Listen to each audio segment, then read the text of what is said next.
Sir ಅದು ಅವ್ರವ್ರು ಚರ್ಚೆ ಮಾಡೋಕ್ಕೆ ಹೋಗ್ತಾರೆ ಸರ್. ಜನಪರ ಚರ್ಚೆ ಎಲ್ಲಿ ಮಾಡ್ತಾರೆ ಸರ್? ಜನಪರ ಚರ್ಚೆ ಹೋಗಿ 20 ವರ್ಷ ಆಯಿತು ಸರ್. ಜನಕ್ಕೋಸ್ಕರ ಯಾರು ಏನೂ ಮಾಡ್ತಾಯಿಲ್ಲ, ಎಲ್ಲ ಅವ್ರವ್ರು ಸ್ವಂತಾಗಿ ಮಾಡ್ಕೋತಾ ಇದ್ದಾರೆ ಅಷ್ಟೇ ಸರ್. ಎಲ್ಲೂ ಡೆವಲಪ್ಮೆಂಟು ಆಗ್ತಾಯಿಲ್ಲ, ಯಾವುದೂ ಆಗ್ತಾಯಿಲ್ಲ ಸರ್. 3 ವರ್ಷ ಆಯಿತು, ಯಾವುದೂ ಡೆವಲಪ್ಮೆಂಟ್ ಇಲ್ಲ. ಫ್ರೀ ಕೊಡಿ ಅಂತ ಯಾರೋ ಫ್ರೀ ಕೇಳಿದ್ರೆ ಸರ್? ಎಲ್ಲ ಕೊಟ್ಟರು ಫ್ರೀ, ಎಲ್ಲ ಫ್ರೀ ಕೊಟ್ಟರು, ಫ್ರೀಯಾಗಿ ಓಡಾಡ್ತಾವ್ರೆ. ಹೆಂಗಸ್ರುಗಳು ದೇವಸ್ಥಾನಕ್ಕೆ ಹೋಗ್ತಾರೆ ಬರ್ತಾವ್ರೆ. ಏನು ಆಗ್ತಾಯಿದೆ? ಆ ವಿಜಯನಗರ ಹೋಗಿ ನೋಡೋಗಿ ಎಲ್ಲ ರೋಡ್ಗಳೆಲ್ಲ ಹಳ್ಳ ಬಿದ್ದೈತೆ, ಏನು ಯಾವ ಕೆಲಸನೂ ಆಗ್ತಾಯಿಲ್ಲ ಸರ್. ಅಧಿವೇಶನಕ್ಕೆ ಅಷ್ಟೊಂದು ಖರ್ಚು ಮಾಡ್ತಾರೆ, ಅದು ಬೇಕಾಗಿರಲಿಲ್ಲ ಸರ್. ಅಷ್ಟು ಖರ್ಚು ಮಾಡಿ ಏನು ಪ್ರಯೋಜನ? ಇವರು ಅದೇ ಟೂರ್ ಮಾಡೋಕ್ಕೆ ಹೋಗಿದ್ದಾರೆ, ಎಲ್ಲರೂ ಟ್ರಿಪ್ ಮಾಡೋಕ್ಕೆ ಹೋಗಿದ್ದಾರೆ. ಎಲ್ಲ ಸ್ವಂತ ಫ್ಲೈಟಲ್ಲಿ ಹೋಗ್ತಾರೆ, ಸ್ವಂತ ಫ್ಲೈಟಲ್ಲಿ ಬರ್ತಾರೆ.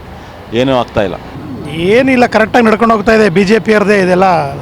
ಸುಮ್ಮನೆ ಪ್ರವಾಕ್ ಮಾಡೋದು, ರೈತರು ನಮ್ಮವರೇ ರೈತರು ಕಾರ್ಯಕರ್ತರುಗಳನ್ನ ಬಿಟ್ಟು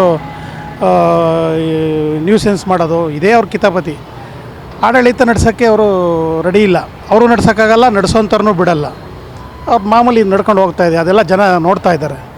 ಇಡೀ ದೇಶದ ಜನ ಯಾರೇನು ದಡ್ರೇನಲ್ಲ, ಎಲ್ಲ ಅಬ್ಸರ್ವ್ ಮಾಡಿದ್ದಾರೆ, ಮಾಡ್ತಾಯಿದ್ದಾರೆ. ಮುಂದಿನ ದಿನಗಳಲ್ಲಿ ಅವ್ರು ಆಡ್ತಾ ಇರೋ ಆಟಗಳಿಗೆ ಯಾವ ಮನ್ನಣೆ ಕೊಡಲ್ಲ. ಈಗ ಅವ್ರದ್ದು ಏನು ಮಾಡಿದ್ದಾರೆ ನೋಡ್ಕೋಬೇಕಲ್ವ. ಅವ್ರ ಹಿಂದೆ 3 ವರ್ಷದ ಹಿಂದೆ ಏನು ಮಾಡಿದರು, ಈಗೇನು ಮಾಡಿದ್ದಾರೆ, ಅವ್ರು ಟ್ಯಾಲಿ ಮಾಡ್ಕೊಂಡ್ರೆ ಸಾಕು ಏನೇನಾಗಿದೆ ಅಂತ. ಹಿಂದೆ ಬಾಗಿಲಿಂದ ಹಾಂ, ಅವ್ರದ್ದು ನೋಡ್ಕೊಂಡು ಇವ್ರದ್ದು ಏನು ಮಾಡ್ತಾಯಿದ್ದಾರೆ ಅನ್ನೋದನ್ನು ಅವ್ರಿಗೆ ಎಲ್ಲ ರೆಕಾರ್ಡ್ ಇರುತ್ತಲ್ಲ, ರೆಕಾರ್ಡ್ ನೋಡಿದ್ರೆ ಸಾಕು. ಜನಪರ ಚರ್ಚೆ ಅದೇನೇ. ನ್ಯೂಸ್ ಚಾನಲ್ಗಳು, ಕೆಲವು ನ್ಯೂಸ್ ಚಾನಲ್ಗಳನ್ನ ಇಟ್ಕೊಂಡಿದ್ದಾರೆ. ಆ ಚಾನಲ್ಗಳು ಇಟ್ಕೊಂಡು ಆಟ ಆಡ್ತಾಯಿದ್ದಾರೆ ಅಷ್ಟೇ. ಇದೆಲ್ಲ ಜಾಸ್ತಿ ದಿನ ನಡೆಯಲ್ಲ. ಈ ಸಾಮಾನ್ಯ ಜನಗಳಿಗೆ ಅಲ್ಲೇ ತಲುಪಿದೆ. ಇನ್ನು ಬೀದಿಗೆ ಬರೋದು ಒಂದೇ ಬಾಕಿ ಇರೋದು. ಬರ್ತಾರೆ, ಭಾಳ ಹತ್ರದಲ್ಲಿ ಬರ್ತಾರೆ. ಎಲ್ಲ ಚರ್ಚೆ ಮಾಡೋದಕ್ಕೆ ಅವಕಾಶ ಕೊಡಬೇಕು. ಇಲ್ಲ ಚರ್ಚೆ ವಿಷಯ ತರ್ಕೋಬೇಕು. ಇಲ್ಲದೇ ಇರೋ ವಿಷಯಗಳನ್ನು ತಗೊಂಡು ಚರ್ಚೆ ಮಾಡಿ ಬೇರೆ ಅವರ ಆಡಳಿತ ಪಕ್ಷದ ಯಾವುದೋ ಸಣ್ಣ ಒಂದು ಲೋಪದೋಷಗಳನ್ನೇ ಇವರು ಹೈಲೈಟ್ ಮಾಡಿ ಚರ್ಚೆಗೆ ಅವಕಾಶ ಕೊಟ್ಟಿಲ್ಲ ಅಂದರೆ ಚರ್ಚೆ ಎಲ್ಲ ಆಗುತ್ತೆ. ಹಾಗಾಗಿ ಅವರು ಒಳ್ಳೆ ವಿಚಾರಗಳನ್ನ ಇಟ್ಕೊಂಡು ಚರ್ಚೆ ಮಾಡಿದ್ರೆ ಖಂಡಿತ ಆಗುತ್ತೆ. ಚಳಿಗಾಲ ಅಧಿವೇಶನಕ್ಕೆ ವರ್ಷ ಬಜೆಟ್ ಜಾಸ್ತಿ ಖರ್ಚಾಗ್ತಾ ಇದೆ, ಹಾಗೆ ಆಗುತ್ತೆ, ಡೆವಲಪ್ಮೆಂಟ್ ಆಗ್ತಾ ಇಲ್ಲ. ಹಾಗೆ ಆಗುತ್ತೆ. ಈಗ ಬೇರೆ ಕಡೆ ಶಿಫ್ಟ್ ಮಾಡಿ ಅಲ್ಲೂ ಡೆವಲಪ್ ಆಗಬೇಕು ಅಂದರೆ ನಮ್ಮ ಈ ಕಡೆ ಮೂಲೆಯಲ್ಲೂ ಬೆಂಗಳೂರಿದೆ, ಆ ಕಡೆ ಕರ್ನಾಟಕ ಆ ಕಡೆ ಮೂಲೆಯಲ್ಲಿದೆ. ಅಲ್ಲೂ ಏನೋ ಒಂದು ಫಂಕ್ಷನ್ ಆದರೆ ತಾನೇ ನಮ್ಮದೇ ಅಂತ ಗೊತ್ತಾಗೋದು. ಇಲ್ಲಾಂದರೆ ಅಲ್ಲಿ ಇಲ್ಲಿ ಬರೀ ಆಡಳಿತ ಇಲ್ಲೇ ಮಾತ್ರ ನಡೆಸಿದ್ರೆ ಅಲ್ಲಿದು ಅವರು ನಮ್ಮವರು ಅಂತ ಏನು ನಮ್ಗೆ ಗೊತ್ತಾಗುತ್ತೆ. ಬೆಳಗಾವಿ ಇಲ್ಲಿ ಮಹಾರಾಷ್ಟ್ರ ಸೇರ್ಕೋತೀವಿ ಅನ್ನೋ ಇದು ಬಂದ್ಬಿಡುತ್ತೆ. ಹಾಗಾಗಿ ಅದು ಒಂದು ಅಧಿವೇಶನ ನಡೆಸೋದು ಅವಶ್ಯಕತೆ ಇದೆ. ಖರ್ಚಾಗುತ್ತೆ, ಇಲ್ಲ ಅಂತೇನಿಲ್ಲ, ಇಲ್ಲಿದ್ದರೂ ಖರ್ಚಾಗುತ್ತೆ. ಅಲ್ಲೊಂದು 20% ಜಾಸ್ತಿ ಆಗ್ಬೋದು ಅಷ್ಟೇ. ಏನು ಹೇಳಿ ಸರ್, ಅವ್ರ ಬಗ್ಗೆ ಏನು ಹೇಳೋಕ್ಕೆ ಸಾಧ್ಯನೇ ಇಲ್ಲ. ಅವರು ಬಡವರು ಬಗ್ಗರದು ಒಂದು ಏನು ಹೇಳ್ತಾನೆ ಅವ್ರಿಗೆ ಇದಿಲ್ಲ. ಅವ್ರಿಗೆ ರಾಜಕೀಯ, ಅವ್ರ ಬಗ್ಗೆ ಏನು ಹೇಳ್ತೀರಾ ಸರ್? ವರ್ಷ ಬಜೆಟ್ ಜಾಸ್ತಿ ಆಗ್ತೈತೆ. ಹೌದು, ಯಾವುದು ಅಲ್ಲಿ ಡೆವಲಪ್ಮೆಂಟ್ ಆಗ್ತಾ ಇಲ್ಲ, ಏನೂ ಆಗ್ತಾ ಇಲ್ಲ. ಇವ್ರ ಮೇಲೆ ಅವರು ಹಾಂ, ನಮಗೆ ಆ ಲೇಡೀಸ್ಗೆ ಸ್ಪ್ರೀ ಅಂತ ಮಾಡಿಬಿಟ್ಟವ್ರ. ನಮಗೆ 60-65 ವರ್ಷ ನಮ್ಮ ಸೀಟೇ ಬಿಡಲ್ಲ ಅವರು. ಯಾರೋ ಹೇಳಿದ್ರ, ಅವ್ರು ಕೇಳಿದ್ರ ಇವ್ರಿಗೆ? ಯಾಕೆ ಮಾಡಬೇಕಾಗಿತ್ತು? ಲೇಡೀಸ್ಗೂ ಮಾಡಬೇಕಾಗಿತ್ತು. 60 ವರ್ಷದ ಮೇಲ್ಪಟ್ಟವ್ರಿಗೆ ಫ್ರೀ ಮಾಡಬೇಕಾಗಿತ್ತು, ನಮಗೂ ಫ್ರೀ ಮಾಡಬೇಕಾಗಿತ್ತು. ಏನು ಸರ್ ಅವ್ರ ಬಗ್ಗೆ ಏನು ಹೇಳ್ತೀರಾ ಸರ್? ಏನು ಹೇಳೋಕ್ಕಾಗಲ್ಲ ಬಿಡಿ. ಪೋಲ್ ಆಗ್ತಾ ಇದೆ ಜನರೇ. ಹೌದು, ಏನು ಡೆವಲಪ್ಮೆಂಟೇ ಇಲ್ಲ, ಏನಿಲ್ಲ. ಎಲ್ಲ ಬೆಂಗಳೂರಲ್ಲಿ ಹಾಳಾಗಿದೆ. ಮೋರಿ ಅದು ಇದೆಲ್ಲ ಅಗದಿ. ಓಡಾಡೋಕ್ಕೆ ಜಾಗ ಇಲ್ಲ, ಕಾರ್ ನಿಲ್ಸೋಕ್ಕೆ ಜಾಗ ಇಲ್ಲ. ವಯಸ್ಸಾಗಿರೋರು ನಡ್ಕೊಂಡು ಹೋಗೋಕ್ಕೆ ಜಾಗ ಇಲ್ಲ. ಫುಟ್ಪಾತ್ ಮೇಲೆ ನಡ್ಕೊಂಡು ಹೋಗ್ಬೋದಾಗಿತ್ತು, ಅದನ್ನೆಲ್ಲ ಅಗದು ಹಾಳು ಮಾಡಾಕ್ಬಿಟ್ಟವ್ರೆ. ಏನು ಹೇಳ್ತೀರಾ ಸರ್? ಹೇಳ್ತಾರೆ, ನಮ್ಮದು ಈಗ ಗೌರ್ಮೆಂಟೇ ಸರಿ ಇಲ್ಲ. ಗೌರ್ಮೆಂಟ್ ಸರಿ ಅಂತಲ್ಲ, ಯಾರು ಬಂದು ಇದೇ ಕೊಳ್ಳೇನೆ. ಅವ್ರು ಚೆನ್ನಾಗಿರ್ತಾರೆ, ನಾವೇನು ಹಿಂಗೆ ಆಗಿರೋದು. ಓಟ್ ಹಾಕ್ತೀವಿ, ಗೆಲ್ಲಿಸ್ತೀವಿ. ನಮ್ಮ ಕಡೆ ಹಿಂದಿರುಗೇ ನೋಡಲ್ಲ ಅವರು. ಓಟು ಕೇಳುವಾಗ ಅಣ್ಣ ಅಪ್ಪ ಅಂದ್ಕೊಂಡು ಬರ್ತಾರೆ, ನಾವು ಹಾಕ್ತೀವಿ. 5 ವರ್ಷ ಅವ್ರ ದರ್ಬಾರ್ ಅವ್ರದ್ದೇನೆ ಸರ್. ಬೀದಿ, ಹೌದು, ಬೀದಿಗೆ ಬರ್ತಾರೆ. ಏನು ಹೇಳ್ತಾರೆ ಸರ್ ಅವ್ರ ಬಗ್ಗೆ? ನಾವು ಕೆಲಸ ಮಾಡಬೇಕು, ನಾವು ಹೊಟ್ಟೆ ತುಂಬಿಸ್ಕೋಬೇಕು. ಅವ್ರ ಕಡೆಯಿಂದ ನಮ್ಗೆ ಲಾಭ ಏನಿಲ್ಲ. ಏನಾಯ್ತಾ? ಹಾಂ, ಯಾರು ಸರ್? ಯಾರಿಗೆ ಸೇರ್ತಾ ಇರೋದು? ಯಾರಿಗೂ ಸೇರ್ತಾ ಇಲ್ಲ. ಅಯ್ಯೋ, ಹೇಳ್ತಾರೆ. ಅವ್ರು ಹೇಳೋದಕ್ಕೆ ಏನು ದುಡ್ಡು ಕೊಡ್ಬೇಕಾ, ಕಾಸು ಕೊಡ್ಬೇಕಾ ಅದಕ್ಕೆ? ಅವ್ರಿಗೆ ಅಯ್ಯೋ ಸರ್, ಇವಾಗ ಕಾಂಗ್ರೆಸ್ ಬರಲಿ, BJP ಬರಲಿ, ಅವ್ರವ್ರು ನೋಡ್ಕೊತಾರೆ ವಿನ ನಾವು ಬಡವರಂಗೆ ಇರಬೇಕು ಅಲ್ವಾ. ಇವಾಗ ನಾವು ಒಂದು ಕೆಲಸ ಮಾಡಲ ಕೆಲ್ಸಕ್ಕೆ ಹೋಗಲ್ಲ ನಮ್ಗೆ ಹೊಟ್ಟೆ ತುಂಬುತ್ತಾ? ಅವ್ರು ಕೊಡ್ತಾರ ತಿಂಡಿ? ಏನಿಲ್ಲ. ಇಲ್ಲ ಎಲೆಕ್ಷನ್ ಟೈಮಲ್ಲಿ ಒಂದು 5 ರೂಪಾಯಿ ಕೊಡ್ಬೋದು, 1000 ರೂಪಾಯಿ ಕೊಡ್ಬೋದು, ಅಷ್ಟೇ ಮುಗಿದೋಯ್ತು. ಬರ್ತಾರೆ, ಓಟ್ ಕೇಳ್ತಾರೆ. ಅವ್ರು ಗೆದ್ದಾದ್ಮೇಲೆ ಅವ್ರು ನೋಡೋಕ್ಕಾಯ್ತಾರೆ ನಾವು? ಗೇಟ್ಗೂ ಸೇರ್ಸಲ್ಲ ಅವರು, ಗೇಟ್ ಒಳಗಡೆನೇ ಬಿಡೋಲ್ಲ. ಅವ್ರು ಸಾಹೇಬ್ರು ಇದ್ರೂ ಇಲ್ಲಪ್ಪ ಅವರೆಲ್ಲ ಹೊರಗಡೆ ಹೋಗವ್ರೆ, ಸಾಯಂಕಾಲ ಬರ್ತಾರೆ, ಇನ್ನೂ 1 ವಾರ ಬರ ಅಂತ ಹೇಳ್ಬಿಡ್ತಾರೆ, ಅಷ್ಟೇ ಮುಗಿದೋಯ್ತು. ಅಲ್ಲ, ಜನಪರ ಕಾರ್ಯಕ್ರಮಗಳು ಯಾವಾಗ ಇಟ್ಕೊಂಡಿದ್ದಾರೆ ಬಿ ಜೆ ಪಿ ಆಗಲಿ? ಚಳಿಗಾಲ ಅಧಿವೇಶನದಲ್ಲಿ ಹೌದು, ಜನಪರ ಚರ್ಚೆ ಆಗೋದ್ ಬದಲು ತಮ್ಮ ರಾಜಕೀಯ ಕೆಸರೆರ ಚಾಟ ಜೋರಾಗ್ಬಿಟ್ಟಿದೆ. ಅದು ಇದ್ದಿದೆ, ಯಾವಾಗಲೂ ಇದ್ದಿದೆ ಅಲ್ವಾ. ಎಲ್ಲೇ ಆಗಲಿ, ಬರೀ ಬೆಳಗಾವಿ ಅಂತಲ್ಲ, ನೀವು ಅವರು ಟೈಮು ಎಷ್ಟು ನಮ್ಮ ಪಾಲಿಸಿಗಳಿಗೆ ಎಷ್ಟು ಮೀಸಲಾತಿ ಮಾಡ್ತಾರೆ. ಯಪ್ಪ, ಇಲ್ಲಿ ವಿಧಾನಸೌಧದಾಗಲಿ, ಬೆಳಗಾವಿಲಾಗಲಿ, ಡೆಲ್ಲಿಲಾಗಲಿ ಆ ರೆಕಾರ್ಡೇ ಇದೆಯಲ್ಲ, ಅದು ಪ್ರಜಾಪ್ರಭುತ್ವದ ಒಂದು ಹಂಗಾಗ್ಬಿಟ್ಟಿದೆ. ಅದು ಏನು ಮಾಡೋಕ್ಕಾಗಲ್ಲ. ಅದು ಅಟ್ಲಿಗೆ ಒಂದು ಸಿಸ್ಟಮ್ ಚೇಂಜ್ ಮಾಡಿದ್ರೆ ಏನೋ ಒಂದು ಬದಲಾವಣೆಗಳು ನೋಡ್ಬೋದೇ ಹೊರತು ಏನು ಹೊಸ್ತಲ್ಲ. ಅಲ್ಲಿ ಟೈಮ್ ವೇಸ್ಟ್ ಮಾಡೋದು ಏನು ಹೊಸ್ತಲ್ಲ ಅಲ್ವಾ, ಹಂಗನ್ಸಲ್ವಾ? ಸೋರಿಕೆ ಹೌದು, ಖಂಡಿತ. ಇಲ್ಲ, ಇವಾಗ ನೋಡೋಣ, ಇವಾಗ ಏನು ಆರ್ಟಿಫಿಷಿಯಲ್ ಇಂಟೆಲಿಜೆನ್ಸು ಎಲ್ಲ ಬರ್ತಾ ಇದೆ. ಅದರಿಂದ ಇನ್ನೊಂದು 2-3 ವರ್ಷದಲ್ಲಿ ಮಹತ್ತರ ಬದಲಾವಣೆಗಳು ಆಗುತ್ತೆ, ಕ್ರಾಂತಿಕಾರಿಕ ಬದಲಾವಣೆಗಳಾಗುತ್ತೆ. ಅದರಿಂದ ಏನಾದರೂ ಈ ಪಾಲಿಸಿ ಚೇಂಜಸ್ ಮಾಡಿ ಇವರು ಒಂದು ದಾರಿಗೆ ಬರ್ತಾರೆ ಅನ್ನೋದು ಒಂದು ನೋಡ್ಬೋದು. ಅದು ಒಂದೇ ಹೋಪು. ಹಿಂದೆ ಯಾವಾಗ ಒಂದು ಚಕ್ರ ಇನ್ವೆನ್ಷನ್ ಆಯಿತು ಅಲ್ವಾ, ಆವಾಗ ಒಂದು ಕ್ರಾಂತಿ ಆಯಿತು. ಆಮೇಲೆ ಟ್ರಾನ್ಸಿಸ್ಟರ್ ಇನ್ವೆನ್ಷನ್ ಅಂದರೆ ಎಲೆಕ್ಟ್ರಾನಿಕ್ಸು, ಆವಾಗ ಒಂದು ಕ್ರಾಂತಿ ಆಯಿತು. ಅದೇ ಥರ ಇವಾಗ ಬಲ್ಬ್ ಆದಾಗ ಒಂದು ಕ್ರಾಂತಿ ಆಯಿತು, ಬೆಳಕು ಬಂತು ಇಡೀ ಜಗತ್ತಿಗೆ. ಹಂಗೆ ಇವಾಗ AI ಬರ್ತಾ ಇದೆ. ಆರ್ಟಿಫಿಷಿಯಲ್ ಇಂಟೆಲಿಜೆನ್ಸ್ ಬಂದರೆ ನೋಡೋಣ ಏನೋ ಬದಲಾವಣೆಗಳಾಗ್ಬೋದು ಅಂತ ಒಂದು ಆಶಾಭಾವನೆ ಅಷ್ಟೇ. ಆಶಾಭಾವನೆ ಇರಬೇಕಲ್ವಾ, ಅದು ಎಷ್ಟೇ ಕೆಟ್ಟದಾಗಿದ್ರು ಏನೋ ಒಂದು ಆಶಾಭಾವನೆ ಇರಬೇಕಲ್ವಾ. ಅದನ್ನು ನಮ್ಮ ರಾಜಕಾರಣಿಗಳು ಬಿಡುತ್ತಾರಂತ ರಾಜಕಾರಣಿಗಳು ಖಂಡಿತ ಏನೂ ಮಾಡಲ್ಲ. ಇದು ಹಿಂದೆ ಮಹಾರಾಜರು ಇದ್ದರು, ಮಹಾರಾಜರು ಬದಲಾಗಬೇಕಾದ್ರೆ ರಾಜಕಾರಣಿಗಳಿಗೆ ಎಷ್ಟೊಂದು ಹೋರಾಟ ಆಯಿತು, ಎಷ್ಟೊಂದು ಸಾವು ನೋವು ಆಯಿತು. ಹಂಗಾಗಲಿ ಅಂತ ಹೇಳ್ತಾಯಿಲ್ಲ, ಬಟ್ ಆದರೆ ಇದೆಲ್ಲ ನೋಡಿದ್ರೆ ಆ ಕಡೆಗೆ ಹೋಗ್ತಾ ಇದೆ, ಅದು ಒಂದು ಕ್ರಾಂತಿ ಕಡೆಗೆ ಹೋಗ್ತಾ ಇದೆ. ಆಯಿತಾ? ಸೊ ನನಗನ್ಸುತ್ತೆ, ನಾನು ಒಬ್ಬ ಇಂಜಿನಿಯರಾಗಿ ಹೇಳ್ತಾ ಇದ್ದೀನಿ, ಈ ಥರ ಒಂದು ಟೆಕ್ನಾಲಜಿನಲ್ಲೇ ಬದಲಾವಣೆ ಆಗ್ಬೋದು ಅಂತ ನನ್ನ ಅನಿಸಿಕೆ ಅಷ್ಟೇ. ಮೈಲ್ ಸ್ಟೋನ್ ಅಲ್ಲ, ಅದೊಂದು ಹಿಸ್ಟ್ರಿ ಕ್ರಿಯೇಟ್ ಆಗುತ್ತೆ. ಮೈಲ್ ಸ್ಟೋನ್ ಅನ್ನೋದು ಒಂದು ನೀವು ಚಿಕ್ಕದಾಗಿ ಹೇಳ್ತಾ ಇದ್ದೀರಾ, ಆದರೆ ಒಂದು ಹಿಸ್ಟ್ರಿನೇ ಇದಾಗುತ್ತೆ. ಈಗ ಮೈಥಾಲಜಿನಲ್ಲಿ ಹೆಂಗೆ ಮಹಾಭಾರತ ರಾಮಾಯಣ ಆಯಿತು, ಆ ಥರ ಅಷ್ಟೊಂದು ಬದಲಾವಣೆಗಳಾಗ್ಬೋದು ಇಲ್ಲಿ ಅಂತ ಒಂದು ಹೋಪು. ಈಗ ಅಮೇರಿಕನಲ್ಲೇ ಆಗಲಿ, ಮತ್ತು ಈಗ ಬರೀ ನೀವು ಇಂಟರ್ನೆಟ್ಟಿಂದನೇ ಸರ್ಕಾರಗಳು ಬದಲಾಗಿಲ್ವಾ ಬೇರೆ ದೇಶದಲ್ಲಿ? ಈ ಇಂಟರ್ನೆಟ್ 10ರಷ್ಟು ಬದಲಾವಣೆ, AI ಇದೆಯಲ್ಲ, ಇಂಟರ್ನೆಟ್ನ 10ರಷ್ಟು ಬದಲಾವಣೆ. ಹಾಗಾಗಿ ನೋಡೋಣ, ಒಂದು ಕೀಪ್ ಅವರ್ ಫಿಂಗರ್ಸ್ ಕ್ರಾಸ್ಡ್ ಅಲ್ವಾ. ಸರ್ ಏನು ಹೇಳೋದು, ಏನು ಹೇಳೋಕ್ಕಾಗತ್ತೆ ಸರ್, ಅದು ಏನು ಹೇಳೋದಕ್ಕೆ ಇದಿಲ್ಲ. ಅಂದರೆ ಅಭಿವೃದ್ಧಿ ಆಗಬೇಕು, ಹೌದು, ಡೆವಲಪ್ಮೆಂಟ್ ಆಗಬೇಕು. ಹೌದು. ಬಿಟ್ಟು ತಮ್ಮ ಬೆಳೆ ಬೇಯಿಸ್ಕೊಳ್ಳೋಕ್ಕೋಸ್ಕರ ದಿನನಿತ್ಯ ಕೆಸರೆರ ಚಟ ಮಾಡ್ಕೊಂಡು ಅಮೂಲ್ಯವಾದ ಸಮಯ ಹಾಳು, ಹೌದು, ತೆರಿಗೆ ಹಾಳು. ಏನು ಹೇಳ್ತೀರಾ ಸರ್? ಅದು ನಿಜಾನೇ, ಟೈಮ್ ವೇಸ್ಟ್ ಮಾಡ್ಕೊಂಡಿದ್ದಾರೆ. ಜನರ ಅಭಿವೃದ್ಧಿ ಬಗ್ಗೆ ಗಮನ ಕೊಡಬೇಕು.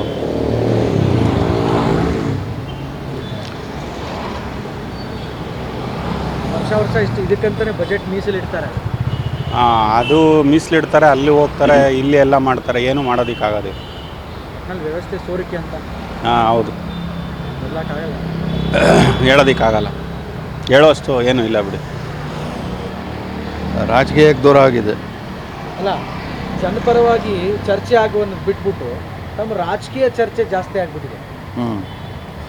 ಆಗ್ತಾ ಇದೆಯಲ್ಲ, ಆಗ್ತಾ ಇದೆ. ವರ್ಷ ಇಷ್ಟಂತ ಹಣ ಮೀಸಲಿಡ್ತಾರೆ ಚರ್ಚೆಗೆ, ಡೆವಲಪ್ಮೆಂಟ್ ಆಗಲಿ ಅಂತ. ಹೌದು, ಆದರೆ ಯಾವುದು ಆಗ್ತಾ ಇದೆ. ಅದಕ್ಕೆ ರಾಜಕಾರಣಿಗಳು ಒತ್ತಡ ಇದೆಯಲ್ಲ, ಅದರಿಂದ ಆದರೂ ಆಗ್ಬೋದು. ಇದ್ರ ಬಗ್ಗೆ ಏನು ಹೇಳೋಕ್ಕಾಗುತ್ತೆ? ಅವರು ಕಳ್ರೆ, ಇವರು ಕಳ್ರೆ, ಯಾವುದೂ ಒಂದು ವ್ಯವಸ್ಥಿತವಾಗಿ ಏನೂ ಮಾಡ್ತಾಯಿಲ್ಲ. ಅಲ್ಲಿ ನೋಡಿದ್ರೆ CM ಸೀಟ್ಗಾಗಿ ಗುದ್ದಾಟ ನಡೀತೈತೆ. ಮತ್ತು ಇತ್ತ ಕಡೆ ಅಶೋಕು ಯಾವುದ್ಯಾವುದೋ ಕೆಲಸಕ್ಕೆ ಬರ್ದಾರ ವಿಷಯ ತಗೊಂಡು ಚರ್ಚೆ ಮಾಡ್ತಾವ್ರೆ. ಏನು ಹೇಳೋದ? ಜನಗಳದ್ದು ತೆರಿಗೆ ಹಣ ಪೋಲ್ ಆಯ್ತೈತೆ. ಸೋರಿಕೆ ಹಾಂ, ಸೋರಿಕೆ ಅಂತ ಸಿಕ್ಕಾಪಟ್ಟೆ ಆಗ್ತೈತೆ ನಿರಂತರವಾಗಿ. ವರ್ಷ ಎಷ್ಟು ಮೀಸಲಿಡ್ತಾರೆ. ಮೀಸಲಿಡ್ತಾರೆ, ಅದು ಜನಗಳಿಗೆ ಏನು ಉಪಯೋಗಕ್ಕೆ ಬರ್ತಾ ಇಲ್ಲ. ಅಲ್ಲಿ ಹೋಗ್ಬಿಟ್ಟು ಟೇಬಲ್ ಕೊಟ್ಬಿಟ್ಟು ಅವ್ರವ್ರ ರಾಜಕೀಯ ಬೆಳೆ ಬೇಯಿಸ್ಕೊತಾರೆ. ಅದಂತೂ ಸತ್ಯ. ಮತ್ತು ಜನಪರ ಕಾರ್ಯ ಅಂತ ಸತ್ತೋಗ್ಬಿಟ್ಟಿದೆ. ಏನು ನಡೀತಾ ಇಲ್ಲ. ಇದ್ಯಾದ ಯೋಜನೆಗಳು ತಂದುಬಿಟ್ಟು ಯಾವುದೋ ಅಭಿವೃದ್ಧಿ ಕಾರ್ಯಗಳು ಆಗ್ತಾ ಇಲ್ಲ ಅಂತ ಎಲ್ಲರ ಮನಸ್ಸಲ್ಲೂ ಬಂದ್ಬಿಟ್ಟೈತೆ. ಅದ್ರ ಜೊತೆಗೆ ಅಭಿವೃದ್ಧಿ ಕಾರ್ಯನೂ ಮಾಡಿದ್ರೆ ತುಂಬ ಒಳ್ಳೆಯದಾಗತ್ತೆ. ಈ ಭಾಗ್ಯಗಳನ್ನು ಕೊಟ್ಬಿಟ್ಟು ಕಾಂಗ್ರೆಸ್ ಅದೇ ಗ್ಯಾರಂಟಿ ಯೋಜನೆಗಳು ಅದರಿಂದ ಸ್ವಲ್ಪ ಯಾವುದೋ ಅಭಿವೃದ್ಧಿ ಯೋಜನೆಗಳು ಆಗ್ತಿಲ್ಲ. ಮುಖ್ಯವಾಗಿ ನಿರುದ್ಯೋಗ ಸಮಸ್ಯೆ ಜಾಸ್ತಿ ಕಾಡ್ತೈತೆ. ಅನ್ಎಂಪ್ಲಾಯ್ಮೆಂಟ್ ಸಿಕ್ಕಾಪಟ್ಟೆ ಕಾಡ್ತೈತೆ. ನೋಡಿ, ಇವತ್ತಿನ ಪೇಪರಲ್ಲಿ ಯಾರೋ ಆತ ಸೂಸೈಡ್ ಮಾಡ್ಕೊಂಡವನೆ ಅಂತ ಪೇಪರ್ ಬಂತು. ಸ್ವಲ್ಪ ನಿರುದ್ಯೋಗ ಸಮಸ್ಯೆ ಕಡೆ ಜಾಸ್ತಿ ಗಮನ ಹರಿಸ್ಬೇಕು. ಜನಗಳಿಗೆ ಭಾರಿ ಕಷ್ಟ ಆಗ್ಬಿಟ್ಟೈತೆ. ಅಲ್ಲ, ಈ ರಾಜಕಾರಣಿಯೇ ಒಂದು ಹೊಲಸು, ರಾಜಕೀಯನೇ ಹೊಲಸು. ಸಾಮಾನ್ಯ ಜನರು ಹೇಳುವಂಥ ಯಾವ ಒಂದು ಇದು ಇವಾಗ ಇಲ್ಲ. ಇದು ಏನು ಪ್ರಜಾಪ್ರಭುತ್ವ ಸುಮ್ಮನೆ ಹೆಸರಿಗೆ ಮಾತ್ರ ಇದೆ ಅಷ್ಟೇ, ಅವರವರ ಸ್ವಾರ್ಥಕ್ಕೋಸ್ಕರ ಇದೆ.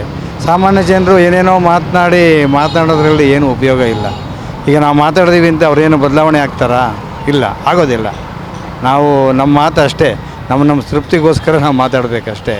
ಅದು ಹೊಲಸು ರಾಜಕೀಯ. ಯಾರ ಬಗ್ಗೆನೂ ಮಾತಾಡುವಂಥ ಇದು ಇಲ್ಲ. ಅವನು ಸಾಮಾನ್ಯನೇ. ಅವನ ಮಾತು, ಅವನ ಮನಸ್ಸು, ಅವನ ಮಾತು ಅವ್ರಿಗೆ ಮುಟ್ಟಲ್ಲ. ಅದರಿಂದ ಹೇಳಿ ಅರ್ಥ ಇಲ್ಲ. ಸಾಮಾನ್ಯ ಜನರೆಲ್ಲ ಇಡೀ ಸಾರ್ವಜನಿಕರವಾಗಿ ವಿಚಾರ ಮಾಡಬೇಕು. ಈ ದಿನ ಬೆಳಗ್ಗೆ ಆದರೆ ಅವರು ಅಧಿಕಾರದ ಗುದ್ದಾಟದಲ್ಲೇ ಇದ್ದಾರೆ, ಅಧಿಕಾರ ಹಂಚ್ಕೊಳ್ಳೋದ್ರಲ್ಲೇ ಇದ್ದಾರೆ.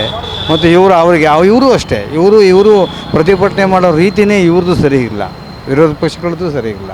ಅವರು ಕೂಡ ಅರ್ಥವೇ ಇಲ್ಲ ಅವರ ಒಂದು ಆಚಾರ ವಿಚಾರಗಳು. ಯಾವುದೇ ಒಂದು ಬಸ್ ರೇಟ್ ಆಗಿರ್ಬೋದು, ಮತ್ತೊಂದಾಗಿರ್ಬೋದು, ಏನಾದ್ರು ಜಾಸ್ತಿ ಮಾಡಿದಾಗ ಸಾರ್ವಜನಿಕವಾಗಿ ರಸ್ತೆಗಿಳಿಬೇಕು. ಅವರು ರಸ್ತೆಗಿಳಿಯೋ ಬದಲು ಸುದ್ದಿಗೋಷ್ಠಿ ಮಾಡ್ಬಿಟ್ಟು ನಿಮ್ಮ ಮಾಧ್ಯಮಗಳಲ್ಲಿ ಹೇಳ್ಬಿಟ್ಟು ಹೋಗ್ಬಿಟ್ರೆ ಪ್ರಯೋಜನ ಏನು? ನಮ್ಮ ಜನಕ್ಕೆ ಗೊತ್ತಾಗಬೇಕು, ಅವರು ಇದು ರೇಟ್ ಜಾಸ್ತಿ ಆಗಿದೆ, ಇದನ್ನು ಅವರು ವಿರೋಧ ಪಕ್ಷದವರು ಗಲಾಟೆ ಮಾಡ್ತಿದ್ದಾರೆ ಅಂತ ಜನಕ್ಕೆ ಮಂದಟ್ಟಾಗಬೇಕು. ಅದೆಲ್ಲಾಗಿದೆ? ಅವರಲ್ಲೂ ಇಲ್ಲ. ಆಡಳಿತ ಪಕ್ಷ ಏನೂ ಇಲ್ಲ. ಅವರು ನಾವು ಮಾಡ್ತಾ ಇರೋದೇ ದೊಡ್ಡ ಸಾಧನೆ ತಿಳ್ಕೊಂಬಿಟ್ಟಿದ್ದಾರೆ. ಜನ ಅದಕ್ಕೆ ಏನು ಇವತ್ತಿನ ವಾತಾವರಣಕ್ಕೆ ಜನ ಹೋಗ್ತಾ ಇದ್ದಾರೆ. ಆದರೆ ಜನ ತೀರ್ಮಾನ ಮಾಡಬೇಕಷ್ಟೆ. ಅದು ಮತ ಹಾಕೋದ್ರ ಮೂಲಕ ತೀರ್ಮಾನ ಮಾಡಬೇಕು. ನಿಮ್ಮಂಥ ಯುವ ಸಮುದಾಯ ನೀವು ಸೇರ್ಕೊಂಡಿದ್ದೀರಿ ಇದರಲ್ಲಿ. ಒಂದು ಮನೆ ಹೊರಗಡೆ ಬಂದು ಅವತ್ತು ಮತ ಹಾಕಬೇಕು. ಮತ ಹಾಕೋದ್ರ ಮೂಲಕ ನೀವು ಇದನ್ನು ಚೇಂಜ್ ಮಾಡಬೇಕೇ ವಿನಃ ನಾವು ವಯೋವೃದ್ಧರು ಏನು ಹಿರಿಯ ನಾಗರಿಕರು ಅಂತ ಏನು ಅನಿಸ್ಕೊಂಡಿದ್ದೀವಿ, ನಮ್ಮಿಂದ ಏನು ಸಾಧ್ಯ ಇಲ್ಲ. ನೀವು ಯುವಕರಾಗಿರೋರು ಎಷ್ಟು ಪರ್ಸೆಂಟ್ ಓಟಿದೆ? 140 ಕೋಟಿ ಜನಸಂಖ್ಯೆ ಇದ್ದೀರಿ. 40 ಕೋಟಿ 42 ಕೋಟಿ ಓಟ್ ಹಾಕ್ತಿದ್ದಾರೆ. ಇನ್ನು ಬೇಡ 20 ಕೋಟಿ ಬಿಟ್ಬಿಡಿ, ಇನ್ನು 40 ಕೋಟಿ ಏನಾಯಿತು? ನೀವೆಲ್ಲ ಯುವಕರು ನಾವು ಸಾಫ್ಟ್ವೇರ್ ಕಂಪ್ನಿ ಕೆಲಸ ಮಾಡ್ತೀವಿ, ನಾವೆಲ್ಲ ಈಗ ನಾನು ಹೇಳ್ತಾ ಇದ್ದೀನಲ್ಲ ನಿಮಗೆ, ಪಾಪ ನೀವು ನನಗೆ ಗೊತ್ತಿಲ್ಲ, ಮೀಡಿಯಾ ಇಟ್ಕೊಂಡಿದ್ದೀರಿ, ಮುಕ್ತವಾಗಿ ಮಾತಾಡ್ತಾ ಇದ್ದೀನಿ. ಅವರೆಲ್ಲರೂ ನಾನು ಸಾಫ್ಟ್ವೇರಲ್ಲಿದ್ದೀನಿ, ಇದೆಲ್ಲ ಹೊಲಸು ರಾಜಕೀಯ, ಇದು ಟೆಕ್ಟಿ ಪಾಲಿಟಿಕ್ಸು, ನಾನು ಹೋಗಿ ಓಟ್ ಹಾಕೋದ ಅಂತಾರೆ ಅಂತ ಇದ್ದಾರೆ. ಅದು ಭಾಳ ದುರುಪಯೋಗ ಪಡಿಸ್ಕೊಂಡಿದ್ದಾರೆ. ನೀವು ಬಂದು ಹೊರಗಡೆ ಮತ ಚಲಾಯಿಸೋದ್ರ ಮೂಲಕ ನಿಮ್ಮ ಒಂದು ಇದು ಮಾಡಿ. ಆಮೇಲೆ ಇನ್ನೊಂದು ಭಾಳ ಬದಲಾವಣೆ ಆಗಬೇಕಾಗಿರೋ ನನ್ನ ವೈಯಕ್ತಿಕವಾದ ಇಷ್ಟ ಏನು ಅಂದರೆ, ಯಾರೋ ಒಂದು ಬಾಂಬ್ ಸ್ಫೋಟದಲ್ಲಾಗಲಿ ಮತ್ತೊಂದರಲ್ಲಾಗಲಿ ಮೃತಪಟ್ಟರೆ ಅವರ ಕುಟುಂಬಕ್ಕೆ ಕೆಲಸ ಕೊಡಬೇಕು, ಉದ್ಯೋಗ ಕೊಡಬೇಕು. ಅವನ ಮೇಲೆ ಅವರು ಪೂರ್ತಿ ಅವಲಂಬಿತರಾಗಿರ್ತಾರೆ. ಅವನು ಹೊರಟೋದ ಅಂತ ಅಂದಮೇಲೆ ಅವ್ರ ಕುಟುಂಬಕ್ಕೆ ಇದು ಸಂವಿಧಾನದಲ್ಲ, ಇದು ನೀವೇ ಆಟೋಮೆಟಿಕಲಿ 3 ಮಂತ್ಸ್ ಒಳಗೆ ವಿಶೇಷವಾದಂಥ ಒಂದು ಕಾನೂನು ತಗೊಂಡು ಬಂದು ಆ 22 ಜನ ಪಹಲ್ಗಾಮ್ನಲ್ಲಿ ಮೃತಪಟ್ಟರು. ಅವ್ರ ಕುಟುಂಬಕ್ಕೆ ನೀವು ಯಾರಾದರೂ ಒಬ್ರಿಗೆ ಇವಾಗ ಎಷ್ಟು 6 ತಿಂಗಳಾಯಿತು, 4 ತಿಂಗಳ ಮೇಲಾಗಿರಬೇಕು, ಆ ಕುಟುಂಬಕ್ಕೆ ಕೆಲಸ ಕೊಡಬೇಕು. ಈಗ ಪಹಲ್ಗಾಮ್ ಆಗಿರಲಿ, ಮೊನ್ನೆ ಡೆಲ್ಲಿನಲ್ಲಿ ಕೆಮ್ಮಕೋಟೆ ಬಳಿ ಆಗಿರ್ತಕ್ಕಂಥ ದೃಶ್ಯದ ಘಟನೆ ಆಗಿರಲಿ, ಅಲ್ಲಿ ಆ ಕುಟುಂಬಕ್ಕೆ ವಿಶೇಷವಾದ ಕಾನೂನು ತರಬೇಕು. ಇದ್ಯಾವುದೋ ನಮ್ಮಲ್ಲಿ ಪ್ರಿಯಾರಿಟಿ ಇಲ್ಲ, ನಮ್ಮಲ್ಲಿ ಅವಕಾಶ ಇಲ್ಲ ಅಂತ ಸೆಂಟ್ರಲ್ ಗೌರ್ಮೆಂಟು ಹೇಳೋ ಆಗಿಲ್ಲ, ಸ್ಟೇಟ್ ಗೌರ್ಮೆಂಟು ಹೇಳೋ ಆಗಿಲ್ಲ. ಕೇಂದ್ರ ಸರ್ಕಾರದ ಜವಾಬ್ದಾರಿ ಇದು. ನಮ್ಮ ನಮ್ಮ ರಾಜ್ಯ ಸರ್ಕಾರಕ್ಕೆ ನಾನು ಹೇಳ್ತಾ ಇಲ್ಲ. ಅವ್ರು ತೊಗೊಂಬಂದು ಆಯಾ ರಾಜ್ಯಗಳು ನಿಮ್ಮಲ್ಲಿ ಇಲ್ಲ ಅಂದರೆ ನೀವು ಕೊಡಿ, ಇಲ್ಲ ನಮಗೆ ಹೇಳಿ, ಅಂತ ಹೇಳಬೇಕು. ಇದು ಇಲ್ಲವೇ ಇಲ್ಲ. ಅವ್ರು ಏನಾಗಬೇಕು, ಅವ್ರ ಕುಟುಂಬ, ಮೃತಪಟ್ಟಿರ್ತಕ್ಕಂಥ ಕುಟುಂಬ ಏನಾಗಬೇಕು ರೀ? ನೀವು ನೋಡಿ, ಯಾರೋ ಒಬ್ಬ ಯುವಕ ಎಕ್ಸಾಮ್ ಬರ್ತಿದ್ದಾನೆ, ಅದೇನಾಯ್ತು ಅಂತ ಗೊತ್ತಿಲ್ಲ, ಕೆಲಸ ಸಿಗಲಿಲ್ಲ ಅಂತ ನೇಣು ಹಾಕ್ಕೊಂಡಿದ್ದಾನೆ. ಇಂಥ ಒಂದು ಸಂಖ್ಯೆ ಈಗ ಇನ್ನು ಮುಂದೆ ಜಾಸ್ತಿ ಆಗುತ್ತೆ. ಯಾಕಂದರೆ ಉದ್ಯೋಗನೇ ಸಿಗಲಿಲ್ಲ ಅಂದರೆ ಫಸ್ಟು ನಿರುದ್ಯೋಗ ಸಮಸ್ಯೆ ಸಾಲ್ವ್ ಮಾಡಿ ಸರ್. ಎರಡೂ ಪಕ್ಷಗಳಿಗೆ ಕೇಂದ್ರ ಸರ್ಕಾರಗಳಿಗೆ ರಾಜ್ಯ ಸರ್ಕಾರಕ್ಕೆ ಮನವಿ ಮಾಡ್ಕೊಳ್ಳೋದು ಏನಂದರೆ, ನಿರುದ್ಯೋಗ ಸಮಸ್ಯೆ ಬಗೆಹರಿಸಿ. ಆವಾಗ ನಿಮ್ಮ ಭವಿಷ್ಯ ನೀವೇ ರೂಪಿಸ್ಕೊಳ್ತೀರಾ, ಯಾರೇನು ಬಂದು ನಿಮ್ಮನ್ನು ರೂಪಿಸ್ಬೇಕಾಗಿಲ್ಲ. ನಿರುದ್ಯೋಗ ಸಮಸ್ಯೆ ಬಗೆಹರಿಸಲಿಲ್ಲ ಅಂದರೆ ಈ ದೇಶದ ಸಮಸ್ಯೆ ನೀವೇನು ಮಾಡಲಿಕ್ಕಾಗಲ್ಲ. ನೀವು ಒಂದು ಮಾಧ್ಯಮದಲ್ಲಿ ಹಿಡ್ಕೊಂಡಿದ್ದೀನಿ, ನಿಮ್ಮ ಅಭಿಪ್ರಾಯ ಏನು ಅಂತ ಕೇಳ್ತೀರಿ, ನಿಮ್ಮ ಕೆಲಸ ನೀವು ಮಾಡ್ತೀರಿ, ನಮ್ಮ ಅಭಿಪ್ರಾಯ ನಾವು ಮುಗಿನಾರು ಕೇಳ್ತೀವಿ.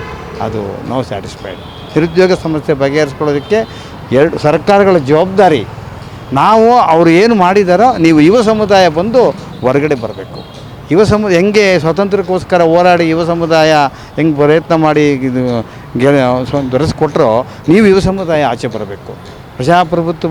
ಇಂಥ ಪ್ರಜಾಪ್ರಭುತ್ವ ಇಡೀ ಜಗತ್ತಿನಲ್ಲಿ ಎಲ್ಲೂ ಇಲ್ಲ. ಆ ಪ್ರಜಾಪ್ರಭುತ್ವ ಗಟ್ಟಿ ಆಗಬೇಕಾದ್ರೆ ನೀವು ಯುವ ಸಮುದಾಯ ಆಚೆ ಬರಬೇಕು. ಇದು ನನ್ನ ಅಭಿಪ್ರಾಯ. ಎಲ್ಲೋ ಒಂದು ಕಡೆ ಸೀಟ್ ಸೇಫ್ ಮಾಡ್ಕೊಳ್ಳೋ ಲಾಬಿನೇ ಜಾಸ್ತಿ ಆಗಿಬಿಟ್ಟಿದೆ.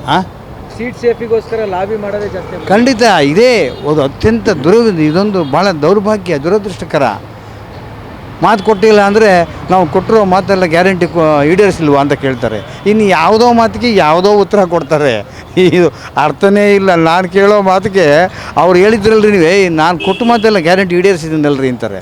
ಅವ್ರು ಹೇಳಿದ ಮಾತಿಗೆ ನೀವು ಈಡೇರಿಸ್ರಪ್ಪ, ಹಂಗೇನೋ ಮಾತು ಕೊಟ್ಟಿದ್ರೆ ಅಂತ ಜನ ಕೇಳ್ತಾರೆ.